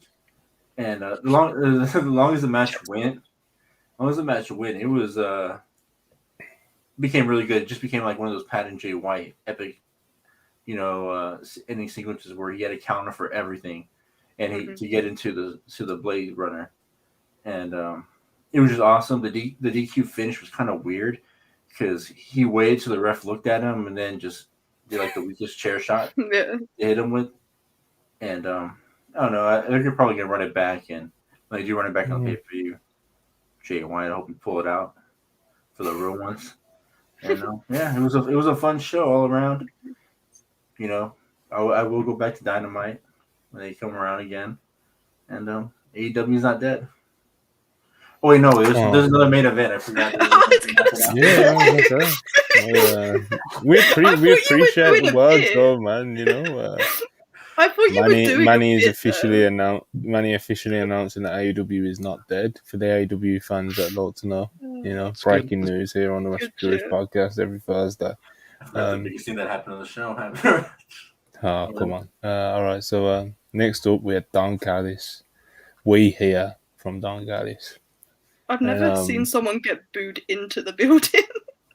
It was incredible. The video stream was a nice touch, right? That was a really nice touch. Yeah, everybody really genuinely hated him. And I was like looking around, and I said, "Oh, I should probably start booing too." And I started booing, and I started doing the Peter pressured into booing. Manny thought he was going to get jumped. He was going to get jumped. Part of me was like, I don't want to play into it because everybody seemed like they genuinely hate him. And then, everybody started booing him, and I was just like, fuck you, Callis. And I started trying to do the chant and all that, and it just started. So it was fun to be in there live for that. It was my version of Tommaso Ciampa thing. Yeah, so we had the Don Callis thing. He makes his entrance. Just no music for Don Callis, just boos, just getting the shit booed out of him. They're playing the video package of his turn on the Titantron as he makes the walk down as a bunch of security, etc., etc. Even when Tony Schiavone fucking introduces him, of course he does it with a few people, but he just seemed disgusted in the man, and Tony Schiavone just simply asks Don Callis why, and he does kind of it always pops me. We do hear it a lot, from heels and stuff after a heel turn, and that when they try to play the victim, and everyone's like, "Oh, fuck off," That's real grats. Yeah, for sure. But yeah, everyone was booing him. He got piece of shit chants, "Fuck you, Callis," all that sort of stuff, and then Kenny Omega fucking. He can't stand the sight of him out there in the ring. He tries to charge down. He's taking out security. He can't quite get to him. He makes a decent way through them, though. He takes out a few people, but Blackpool Combat Club, they're waiting. They are waiting. And Kenny, man, again, like I was saying earlier on at the start of the show when the butts got jumped, so God, like another elite guy getting the shit kicked out of him, man. BDT'd on the ramp, all that sort of stuff. Then the Bucks come out and they're all beat up, and they've got the trash can, this might even things up, but I'm still waiting for them to still get the shit kicked out of them, I'm like, it's not enough, man. We can have the 2x4s and the trash cans, but Moxley and Claudio right now, they're some mean men, But yeah, of course, it's not just those three, is it? It's the return of the Hangman Adam Page, fitted with an eye patch. He comes and he stands side by side with the Elite. He's handed the barbed wire broom for Kenny Omega. And there they are, man. The Elite back together, full strength. Charlie was crying. Not quite. Almost. The Elite stands were... The Elite stands, arms up in the air, celebration, champagne popping, caviar dreams, whatever else Booker T says, And yeah, man, the Elite, they go down and they take it to the Blackpool Combat Club, and they clear them out the ring and they reclaim the ring, and Hangman Adam Page, he gets the microphone and he announces and makes a statement that, they're the heart of AEW, they're the soul of AEW, they're the spirit of the place, and they are the elite. And then announces that Double or Nothing, Anarchy in the Arena, the Elite versus Blackpool Combat Club. Sounds pornographic, to be very honest. But if it's anything like the last one, which was exactly that, this is... and you could actually argue that the contestants in this match might even be a touch better. For sure, yeah. This was a great ending to the show, you know. Charlie, I'm sure there's a few people still here that are absolutely waiting to see what you have to say. You've been smiling away. I can feel it bursting through the screen ever since I mentioned Hangman Adam Page making that walk out to the ramp. So, yeah, man, tell us how you enjoyed it, what you're expecting to see next, and all that sort of stuff.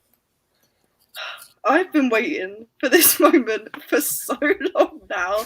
It's all I've tweeted about for like 6 months, which is like kind of ridiculous. But because like they teased the reunion, like with all the trio stuff, then we're not getting into all the post-title stuff with that.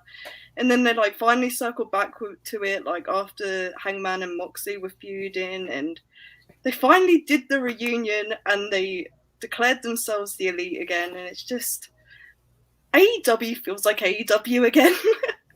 Like I've always enjoyed it, but the feeling's back for me, and I am incredibly biased. I'll be the first to admit it. Like this, like I've been following the Bucks for however many years, and Kenny and Hangman. And it's like I am incredibly biased when it comes to those guys, but the feeling really is back, and I'm very, very excited for Anarchy in the Arena and all the stuff that comes after it, because I really don't think that will be the last like step of this feud. It's really just only ramping up. I think it's good shit. I'm very excited for the future. It's that feel good wrestling, you know. The boys back together, you know, that kind of those vibes. The pop that Hangman got, that was just great stuff. Yeah, it was awesome, man. It was really great stuff. They all look great out there. Shout out to the Blackpool Combat Club. They were fucking great throughout the show as well. Like even in the brawls and stuff, they're just fucking, you know, Utah, man. You just listen, man. It's a good sport, man. Yeah, like, it's a good sport, man. That Utah kid is, you know. Yeah, this was a great ending to the show. Joe, how was you feeling? You know, was you always full of tears, pumping your fist for joy, you know?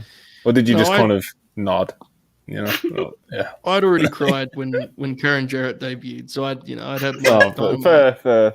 But no, it's really, this is proper wrestling, and I mean that, you know, lovingly. Like this sort of thing is timeless.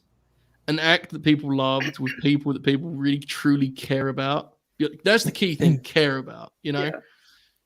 And getting them the moment they kind of wondered when they'd get it, the reuniting, and the way it was done was very. I mentioned last night it was very Avengers, right? Like the way they give him. I think that was intentional. Yeah, it was absolutely like I was like imagining it. But, the fucking trash can. Yeah, because like, that's not my strong suit by any means. I was like, this is fucking Avengers shit they're doing here, and it was wonderfully well done. I think even if you'd have done it less perfectly, the people would have loved it because they wanted to see it.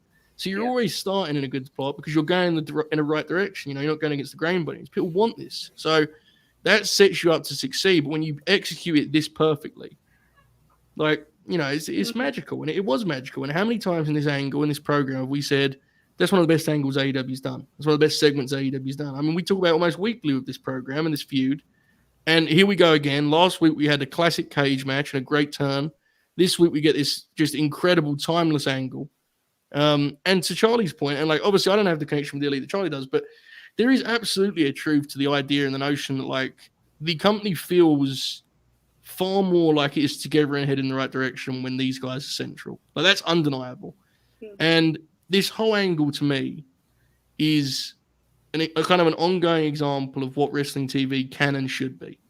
Now, look, we understand not every rivalry is going to have this level of talent in it, right? It goes without saying. I mean, these are the all-stars. This is the elite of the industry, truly. And you know. But will you stop, man? But the way this angle is working is far too uncommon these days in the sense that what we're getting is each week there is a development. And there's mystery we still don't know what Don Callis' real reason was, right? He was about to elaborate. And Charlie, you've got into it previously, and you're much more clued in than I am. But, Don's got something up his sleeve. He's not on either of these teams, it appears. He's going to have his own at some point or another in some form or fashion. So there's Empire. Right. So you have ongoing questions. You have actual weekly developments. It's not standing still by any means. There's something happening every time. It's terrific. This is genuinely, I think it's one of the best programs they've done, one of the best rivalries they've done thus far. And it's not even come close to peaking. Good Lord, Anarchy in the Arena with these guys. You give the Elite the Anarchy in the Arena freedom. I've mentioned it elsewhere that the Falls Count Anywhere match they had with Death Triangle, right, in the best of 7. That was what, a 15-minute TV match. You give them half an hour with the whole venue to explore. This thing's going to be incredible. So it's terrific. It's absolutely perfect. Honestly. It's great. It was really good stuff. Manny was in the building again. I understand Kenny got on the mic after as well. But what did you think of this ending to Dynamite? And tell us a bit about what the Elite was saying on the mic after the show ended. I thought this whole thing was really done well. I actually got excited when Hangman came out. I said, "Oh fuck, here we go, man!" I can't. And then when they started brawling, it was awesome. Feel bad for you, somebody take all those punishments. I thought he was gonna have to eat a one-winged angel too, and I said, "Oh, this guy's not gonna be able to walk again after this." He ate the buckshot lariat to beat the figure of the winged angel. I love that when Manny goes to wrestling, he seemingly just convinced himself it's a shoot. Truly, I love it. Like, multiple times during the show, Manny was there live and was like, this guy's fucked. He's never going to walk again, That rules. It's how it's supposed to go. It is. It's perfect. I love it. I absolutely love it. It's great. Yeah, you got taken out of it for a second. And the place erupted when he said, "We're the heart and soul." And everybody started chanting. I think they started chanting the Elite, right, or something like that. Yeah. Yeah. So it's the theme music from BTU that they do. That was cool. After, I don't know if you guys saw Matt Jackson, or I don't know if you guys saw it. Matt Jackson looked emotional on the big screen. I don't know if you guys saw I don't think we didn't see it. No. Yeah, he looked emotional, and then. They were saying, I wasn't really listening to what they were saying. They were going on and on about something. The only thing I caught was Hangman offering him a beer. Can he have beer after the show? No. He said no. No, it wasn't. Oh, wait, did he offer him a beer? Because the video I saw, he got like Coke Zeros out for the Bucks and like a carton of milk for Kenny. No, yeah, because he offered him a beer at first. This is like a one-time deal. Like maybe you just have a beer this one time. He said no because he went on. He did like a Kenny thing. He said no. So he handed the Bucks Coke Zero, and then he gave him a gallon of milk, and then they all cheered. And the poor people had to clean up after, because then Tony came out and says, "Yeah, let them finish cleaning up the mat, and then we'll start with Rampage right after that." And people were. Huh? And you said, "I'm going home." Yeah, I said, "I'm going home." Fair. You got what you needed, Yeah. What Dynamite. I had a great time. Yeah, man. It was really good shit, man. Great show. Great show. Yeah, it was a great show. Of course, there was a lot of drama on last night, but it didn't matter, did it? Yeah, we got a great show, and that's what matters in the end. So, okay, a few things, super chats, and then we're gonna dive into some news things for about 10-15 minutes or so, and then we're gonna get out of here like true pros. Cool. Ricky Stark, $4.99. No Phil on Collision means I can have EB for myself. Heart. And do my voice correct, Monty. Today is a good day. And Joe, you do have a nice shirt. Strike a pose. This is not a game I'm willing to play. I'm You've made it clear, mate. You know me. Yeah. I'm not the kind of team leader that will force you out. I respect it. I respect it, but I'm just, I'll let everyone respect with that. He can challenge. He can meet those hurdles weekly. I'm not. You don't do the poses. I don't do the voice. It's there you go. Everyone's different. Mazfan 84 $1.99. Dixie Carter in Double J stable. TK would pop. That mate. Honestly, as a one-off, that would be incredible though. Like genuinely. That would be bro. incredible. Any Imagine idea they of did- like Dixie anywhere near the wrestling business again? Is Imagine they like, did a lights out spot and it was Dixie Carter. That'd be one of the funniest things in the history of professional wrestling. it would. You're not wrong. You're not wrong. Yeah. Nice one again. 199. Appreciate it very much. Rocky, get Roddy on some of these New Japan cards, bro. God, Co-sign that yes. 100%. It's not happening. He's What? Triple A. Who's What? Triple A? Yeah, he's Triple A. Rocky. Roosh is Triple A. You can't do the. What are you talking about? You said the last Super Chat. You said that Rocky get Roosh on Hey, the. Roddy. Oh, Roddy. Oh, I said Roosh. Not everything is about Roosh, Manny. It's been a long. He's had a long day, man. You know, It's just always about Roosh with this guy, you know? he's losing it, bro. He's washed. You know, he's washed. Money the Hooper. He was so Right. confident. Not happening. Not happening. Yeah, I was like, oh, Anyway, we agree. Yes. Yeah, very good. Ben Dixon, $2. He says Roddy versus Tomohiro Ishii at Forbidden Door, please.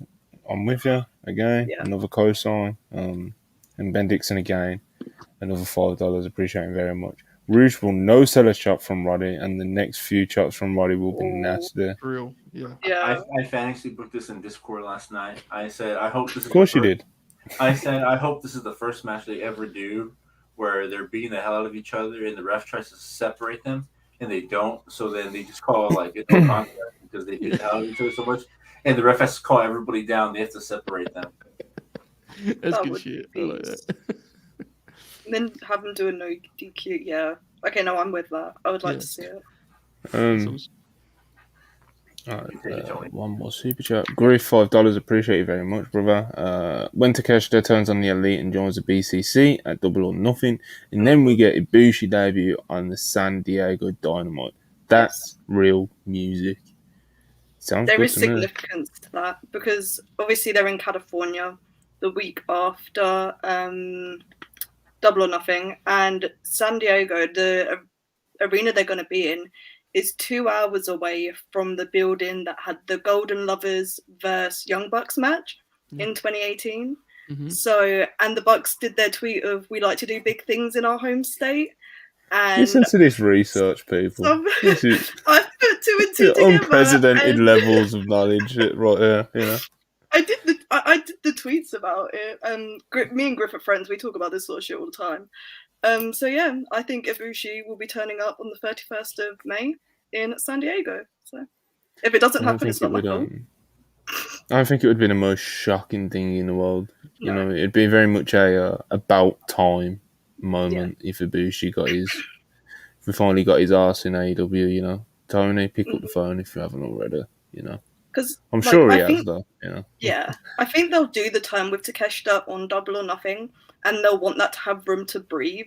So if you immediately bring Ibushi into that, it's gonna overshadow like the weight of Takeshita turning on the Elite. So I think they're gonna do that, let that breathe for a couple of days, and then Ibushi's gonna turn up. That's my thinking. Moving on to news, discourse, rumors, gossip, if you will. So of course yesterday when we was live, that was when kind of like all the A Steel stuff in the reports were kind of all coming out. CM Punk was doing his rants on Instagram, so it was kind of all over the place. It's not like I could break it down or like give an actual real much of an opinion on it, you know. It was all over the place. But now that I've kind of like read all the reports, it does seem that the PW Insider one was the most accurate. Obviously, there's been more reports up since then, which we'll get into as well. The PW Insider one was, from what I understand, pretty spot on, except for like literally like the last sentence, where I'll just kind of go through the report real quick. So it starts with, for those that asked about what happened with CM Punk, it was not announced at AEW Collision today. The rumor making rounds is that Punk and AEW are again at odds, now over the status of the return of A Steel. The belief among those that we've spoken to is Steele was expected to return in conjunction with Punk next month, working behind the scenes. However, the story making the way around backstage in AEW today at Dynamite is that the decision was made that Steele would not be working backstage at the actual Collision tapings. As you might imagine, that left Punk and AEW on opposite sides of the discussion, which in turn led to Punk being removed from all the promotional material released for AEW Collision earlier that day. One person believed MJF replaced Punk in the promotional graphic for the series, but we haven't been able to confirm that with multiple sources. We do know that Impact sources noted today that they had interest in bringing in Ace Steel, and when he passed, they basically assumed that it would be because of AEW and WWE. And then they make mention of Comic Book reaching out to Warner Brothers Discovery after CM Punk was edited out of some of that promotional material. And when they said that CM Punk was not affiliated with Collision, that's PW Insider added to that, saying, as of this afternoon, based on what we're hearing, that would be correct. And that's what I mean by like the last little bit being, as far as what I understand, not that did not seem to be the case at all, you know. And this was pretty much confirmed with the latest report from Nick Hausman, who hilariously was the guy that CM Punk started his presser rant with, even though it wasn't directly at him. That was kind of the door that CM Punk decided to open to get to his rant, you know. So Nick Hausman, who I believe he still works with Wrestling Inc. I'm not sure if he still does, but he has his own website as well now where he does exclusives, podcasts and stuff like that in his own coverage. And probably his biggest exclusive to date since starting the website like a month or two ago. It's very new. He basically reported that AEW rehired Ace Steel months ago. This isn't like a new thing that has just popped up. So let me just pull up the main highlights from said story that I want to bring up. So Ace Steel was rehired by AEW several months ago, but has not been actively working in the backstage area. Upon his rehiring, he was told he would be working with Tony Khan on some creative in some capacity, but his presence backstage would upset some of the talent. Does not surprise anybody, I don't think, after everything that unfolded. It was previously understood that when AEW Collision was about to start and hit the road and debut, that's when Ace would like come back on the road and you know, and help out doing agenting and stuff like that, especially with CM Punk around. The decision was made on Tuesday that would not be happening, and CM Punk learned about it shortly after. There was some miscommunication between the lawyers and CM Punk was pulled from the Collision announcement. And then the report finishes with CM Punk is still with AEW, and it sounds like he's motivated and wanting to help the company's growth however he can. Punk's relationship with Tony Khan also appears to be on sound footing, with no issues between the two men and communication remaining open. So, of course, the reports and stuff that were coming around and all the Ace Steel and the arguments and him not being on the promotional material, like a lot of people were kind of like worrying, especially a lot of the fans of Punk got really worrying and, you know, running away with speculation and wondering what's happening. And it was funny because like with all the announcements yesterday, we was expecting a lot of questions to be answered. And by the end of the day, there was more questions, you know. Yeah. Hopefully by the end of today, some of those questions have been answered. It does not seem like CM Punk's place on AEW Collision is going to be in jeopardy. Yeah, that's kind of where we're at. The Ace Steel part of it is still very interesting. Very, very interesting. Of course, we'll get into that. But as far as like, oh my God, Punk might not show up and oh my God, Punk's done it again, that kind of seems to be out the window now. And like I just mentioned in the report from Nick Hausman, he did a great job with this report. You know, Punk seems to be, you know, ready to come back and do what he can for the company. So let's start with Ace Steel. He bit an EVP. He threw a chair at another one. But I guess, you know, in defense of his friend, whatever, I guess that's what the people, you know, there's two sides to every story, you know. But like, from what we know as the public, you know, this seems to be a very, very, very interesting decision made by Tony Khan. Charlie, I'll throw it to you first. It's just Ace Steel, man. Why would you bring him back? Like, So keep Punk happy. But the public I don't agree with perception it. of Like, it, yeah, like the public perception of it's like something mm-hmm. to consider.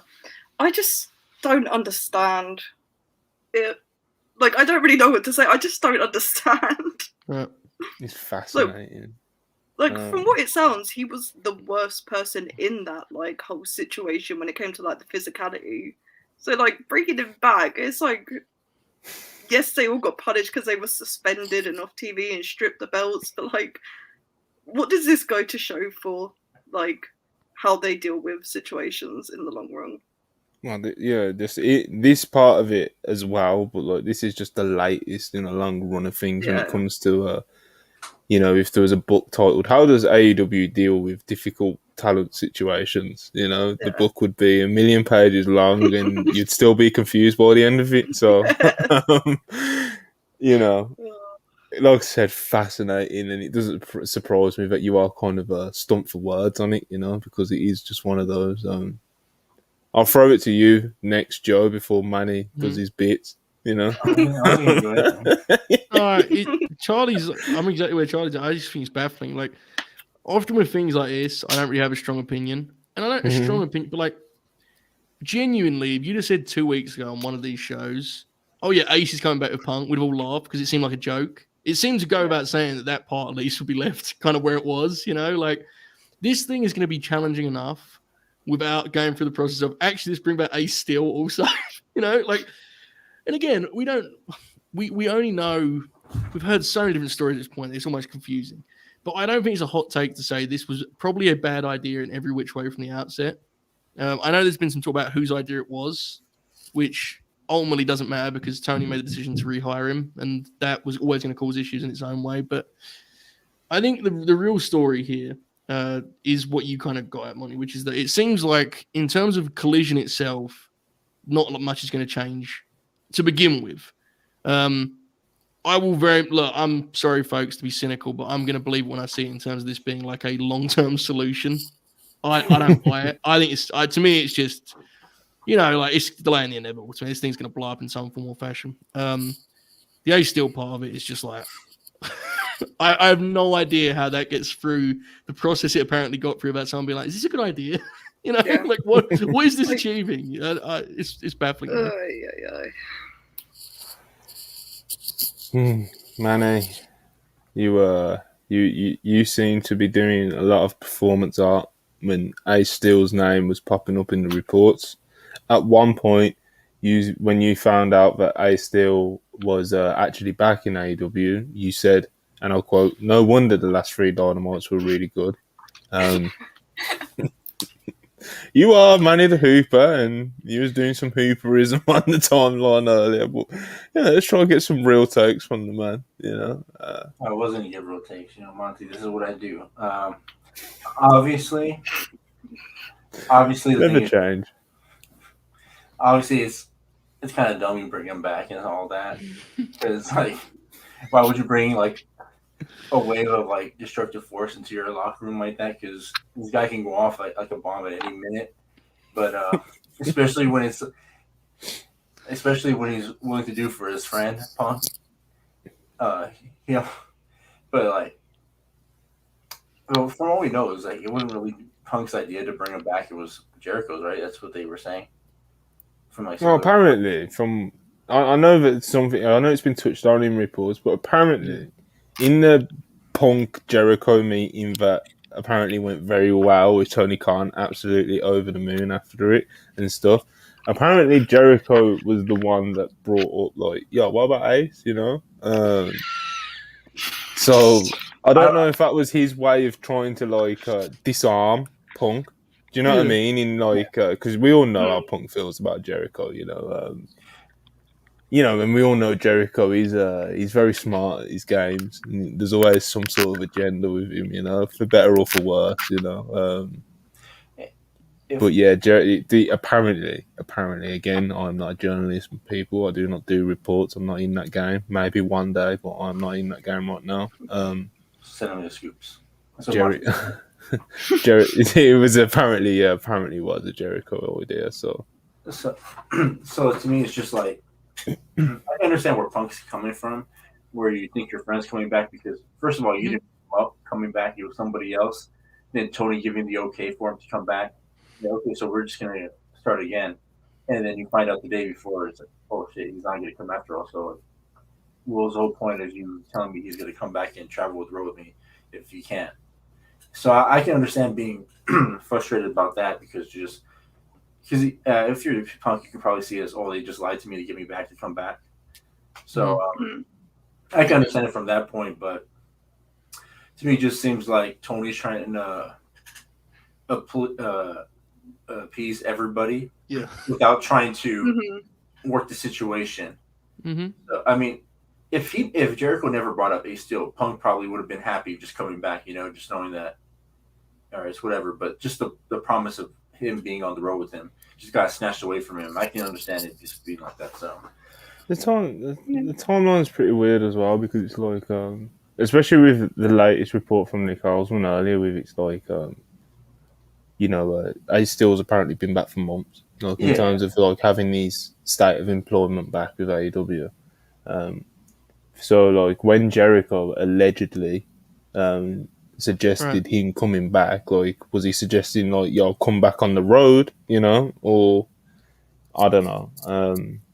Because obviously that was a lot more recently, and Nick Oswald is claiming Ace Steel's already been signed with the company for months now. So there's a few weird timeline things with it. That of course, may get answered one day, may not, but regardless, it's very fascinating. A very fascinating choice to say the least. This is like, as a wrestling fan, and like, I'm gonna go like to a basketball thing real quick, like, because I remember when Punk came back, they were filming him and stuff like that, and I remember it was gonna be like a documentary or something they might eventually do about him. But I'm so mad that we're never gonna know what really happened, or we might do, but I don't know because there's so much legal stuff around it. I don't think we ever will know. But imagine if they ever do like a 10-part whatever. They did the Jordan Doc, The Last Dance, but imagine a CM Punk one. That would have been so cool to see all that stuff happen, and like the magic. But that's the only part as a wrestling fan I'm gonna hate, that we're never gonna know.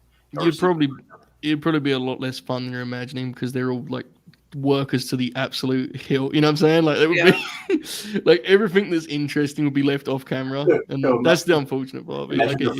Imagine the footage of Ace throwing the chair and hitting one of the Bucks. Yeah, I mean, I get that for sure. Larry barking, running around everywhere, and all that. And then like the video of Tony Khan just going to talk to Punk or the Bucks, and they're just sitting like, because I didn't see that. I only saw the clip of the Conor McGregor one where he's sitting after what happened with Khabib, and Dana White's talking to him like, man, that was some crazy stuff out there or whatever. Like imagine like Tony in that role, and I don't know, that's just real cool stuff that we're never gonna see. Yeah. Tony would never be in that role anyway, bro. I like that. Like Manny originally framed it as like he wants a tell-all documentary, and then what you actually just said was he wants the fight footage. Yeah. But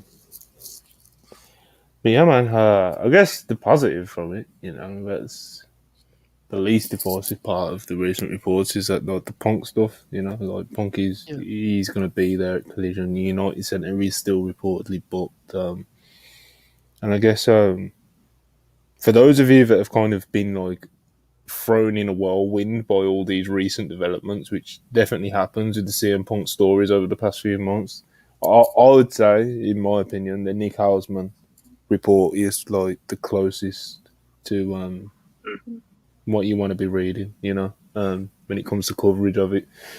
So yeah, that's kind of where we're at with that one. Another one was this has been made kind of redundant now, but I did mention it earlier when I done like the announcement of the podcast tweet with Warner Brothers. Dave Meltzer was saying, which is hilarious. Earlier on Wrestling Observer Radio, Warner Brothers Discovery are very hopeful that CM Punk and AEW can sort things out, but it appears at this moment in time there is nothing to sort out because everything is on the straight and narrow for now. We'll see how long it lasts. But yeah, Warner Brothers Discovery. I think So, like, there was people in Warner Brothers Discovery that, like, obviously clearly were very panicked when they were told by Tony or whoever in AEW, like, take him off, take him off the promo material. And that's where I believe the rumours of him maybe not being in AEW or at Collision and, like, the kind of the Doomer rumours and speculation. I'd say it came from that, like, in terms of, like, source. I don't know what sources reporters and stuff have, but it seems like the kind of the Doomer stuff came from, like, the Warner Brothers Discovery side, which makes sense because if you're one of them people in the inside of Warner Brothers Discovery and someone from AEW tells you, take him off, get him off rapid, get him off now, you don't promote him, blah, blah, blah, you'd think, oh, shit, So because they don't know how the wrestling works. Maybe they're trying to keep him a secret, or they don't want to break kayfabe or something, because he's not back on the show. So if you just put his name on there, you're kind of just breaking the surprise. So they're probably not used to what's happening in wrestling.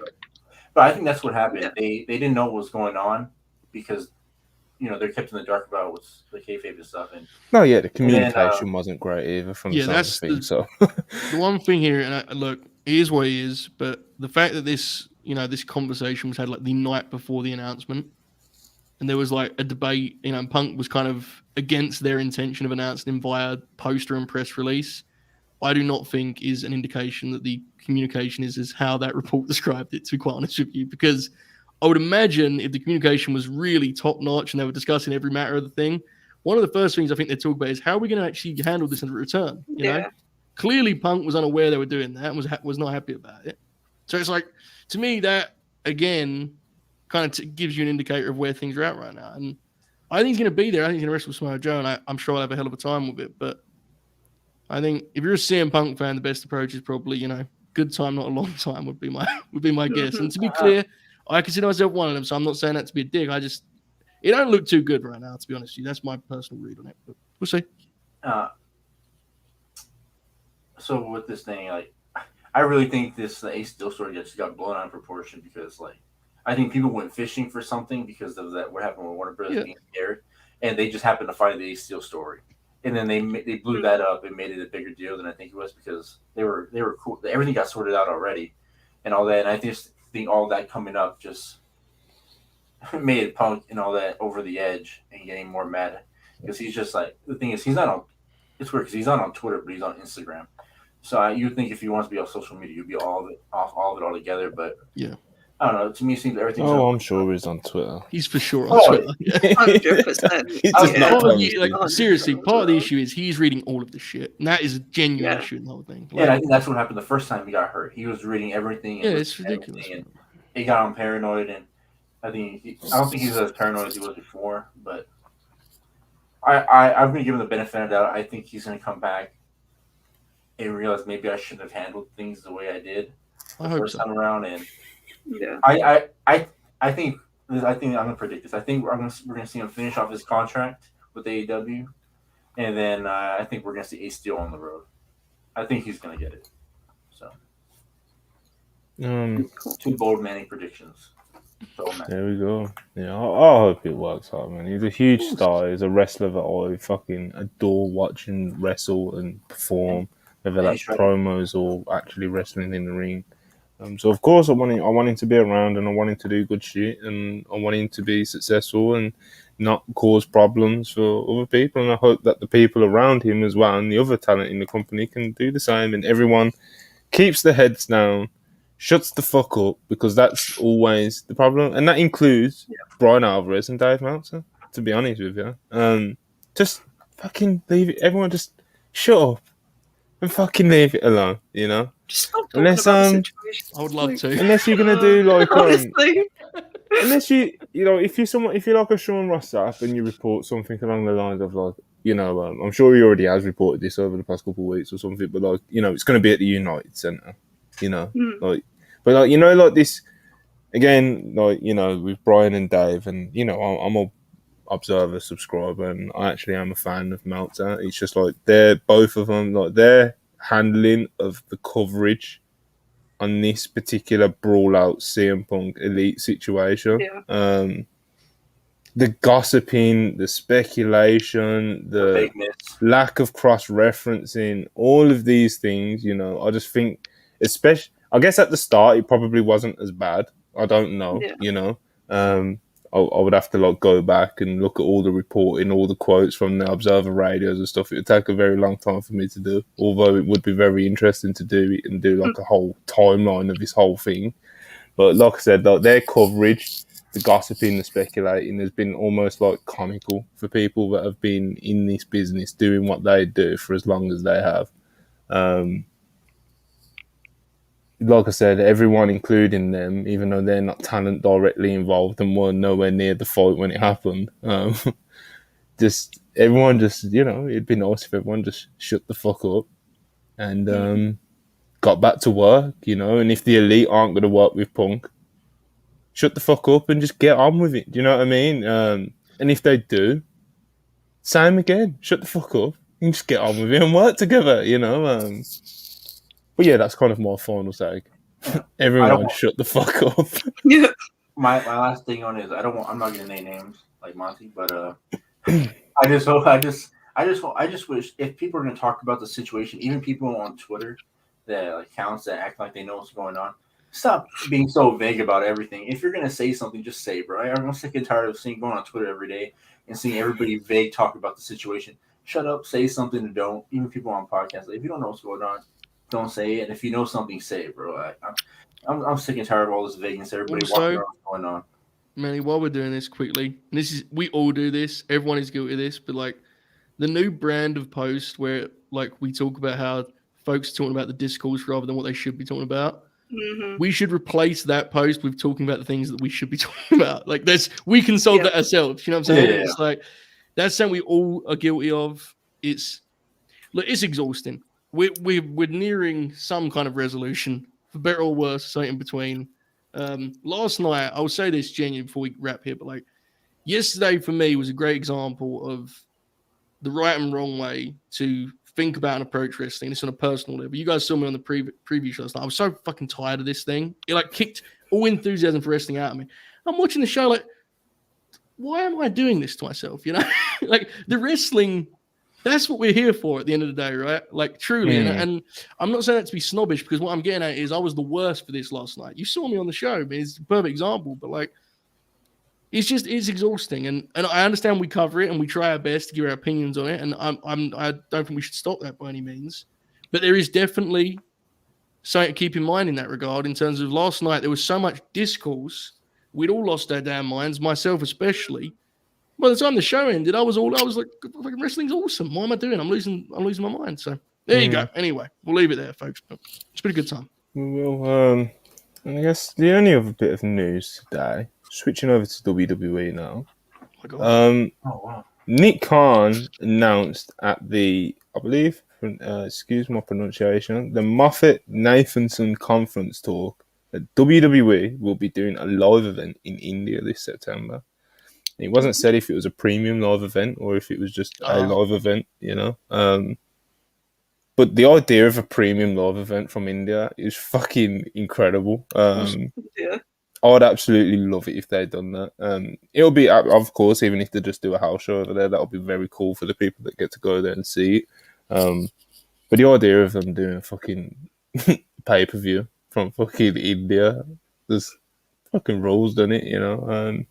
But yeah, Nick Khan, man, he's really behind these international shows, man.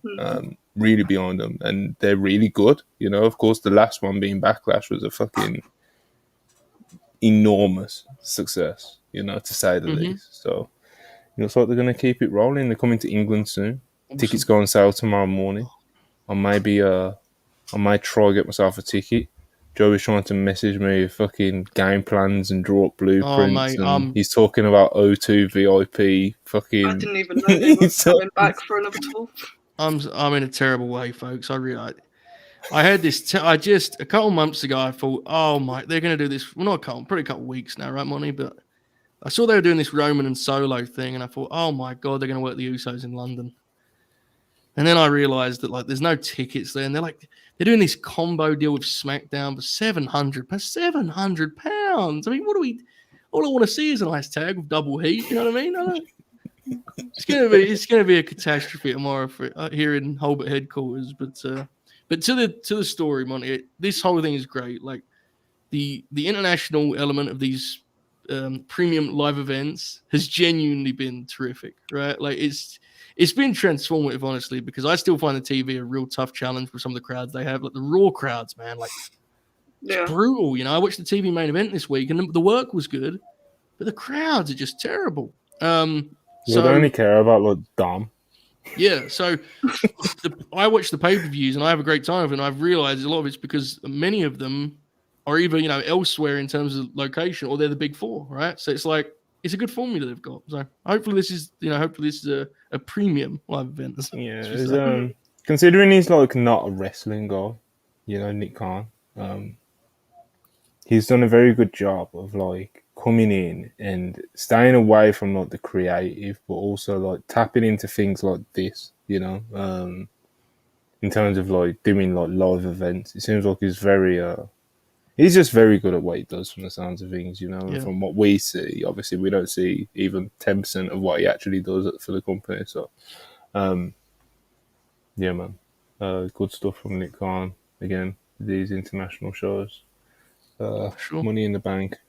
Joe, let's talk Money in the Bank. Let's finish up this podcast and talk business. Massfan 84 199. TK has the team behind him. Raka Khan needs to do India. Hey man, I won't be against AEW in India. I wonder what their audience is actually like in India, because I know WWE actually have quite a decent sized audience over there. Yeah, I can tell that just off Twitter, to be honest. I'm not sure if they have a TV deal, because TNA, remember that was like TNA's main source of income. Yeah, TNA was big in India, bro. Which pop. I remember. But yeah, let's get out of there. We appreciate all the super chats as always. We appreciate everybody who has stuck along with us. And please like, subscribe. As always, much appreciated. We do need those likes. Get them up, please. Plugs. Charlie has a feature coming out soon on none other than CD, Christopher Daniels, the Fallen Angel. One of my all-time favourites, man. I've been a big fan of Christopher Daniels for a while. Very excited to get this up on the site. And very good work from Charlie, as always. When Charlie does something, she does it properly, you know. She's not gonna drop a feature every week. It's not her style, you know. She's a busy woman. She's got uni to do, you know. But yeah, man. But Charlie, when you do lock into something, you know, you impress the masses. So we're expecting that again when this drops. Shout out Christopher Daniels, Manny. I don't have anything to Any plug. Projects? No, I just want to give a shout out to my San Antonio Spurs. Oh, no. Absolutely ridiculous. Joe, do you want to plug anything? Match guide on Monday. We've got a couple matches from this very Dynamite. Will be featured on that. It's going to be an interesting lineup. I'm doing the Hashimoto match from, I think was that Monday or Tuesday? Oh, God bless. I think it was Tuesday. I think so too. But also, the Usos are working Ray and Escobar tomorrow, right? I believe so. May have to watch SmackDown, folks. That sounds like a good time. So, match guide on Monday, as always. Support everyone on the screen here. This quartet is, we're rolling now, you know. Yeah. We really I sent Alexia. I didn't see Alexia. I had a message off Alexia, and I tried sending her a link when we already was live, but I don't think she got to it in time. So. The magic of this quartet is we just let Manny be Manny. He gets us up, you know, for 3/4 of the way there. So appreciate everyone that's been with us on these shows. We've been doing a lot of them as of late, so we'd love to everyone watching. Awesome, man. Very happy with these. You know, obviously same crew as yesterday, so we appreciate you guys that have been with us for both of these streams, yesterday and today. And of course, tomorrow, completely freshening things up with the WPurists Podcast. You know, AO, Marcus, Chris, and Rob. You know what to expect from there if you've watched it before. Very different to these podcasts that we do here, but nonetheless, very good shit, very entertaining shit, and one of the funniest fucking wrestling podcasts you'll ever find, to be honest, you know. But yeah, man, I appreciate you guys sticking with us, and we will catch you tomorrow, 6 p.m. on Purists. Peace.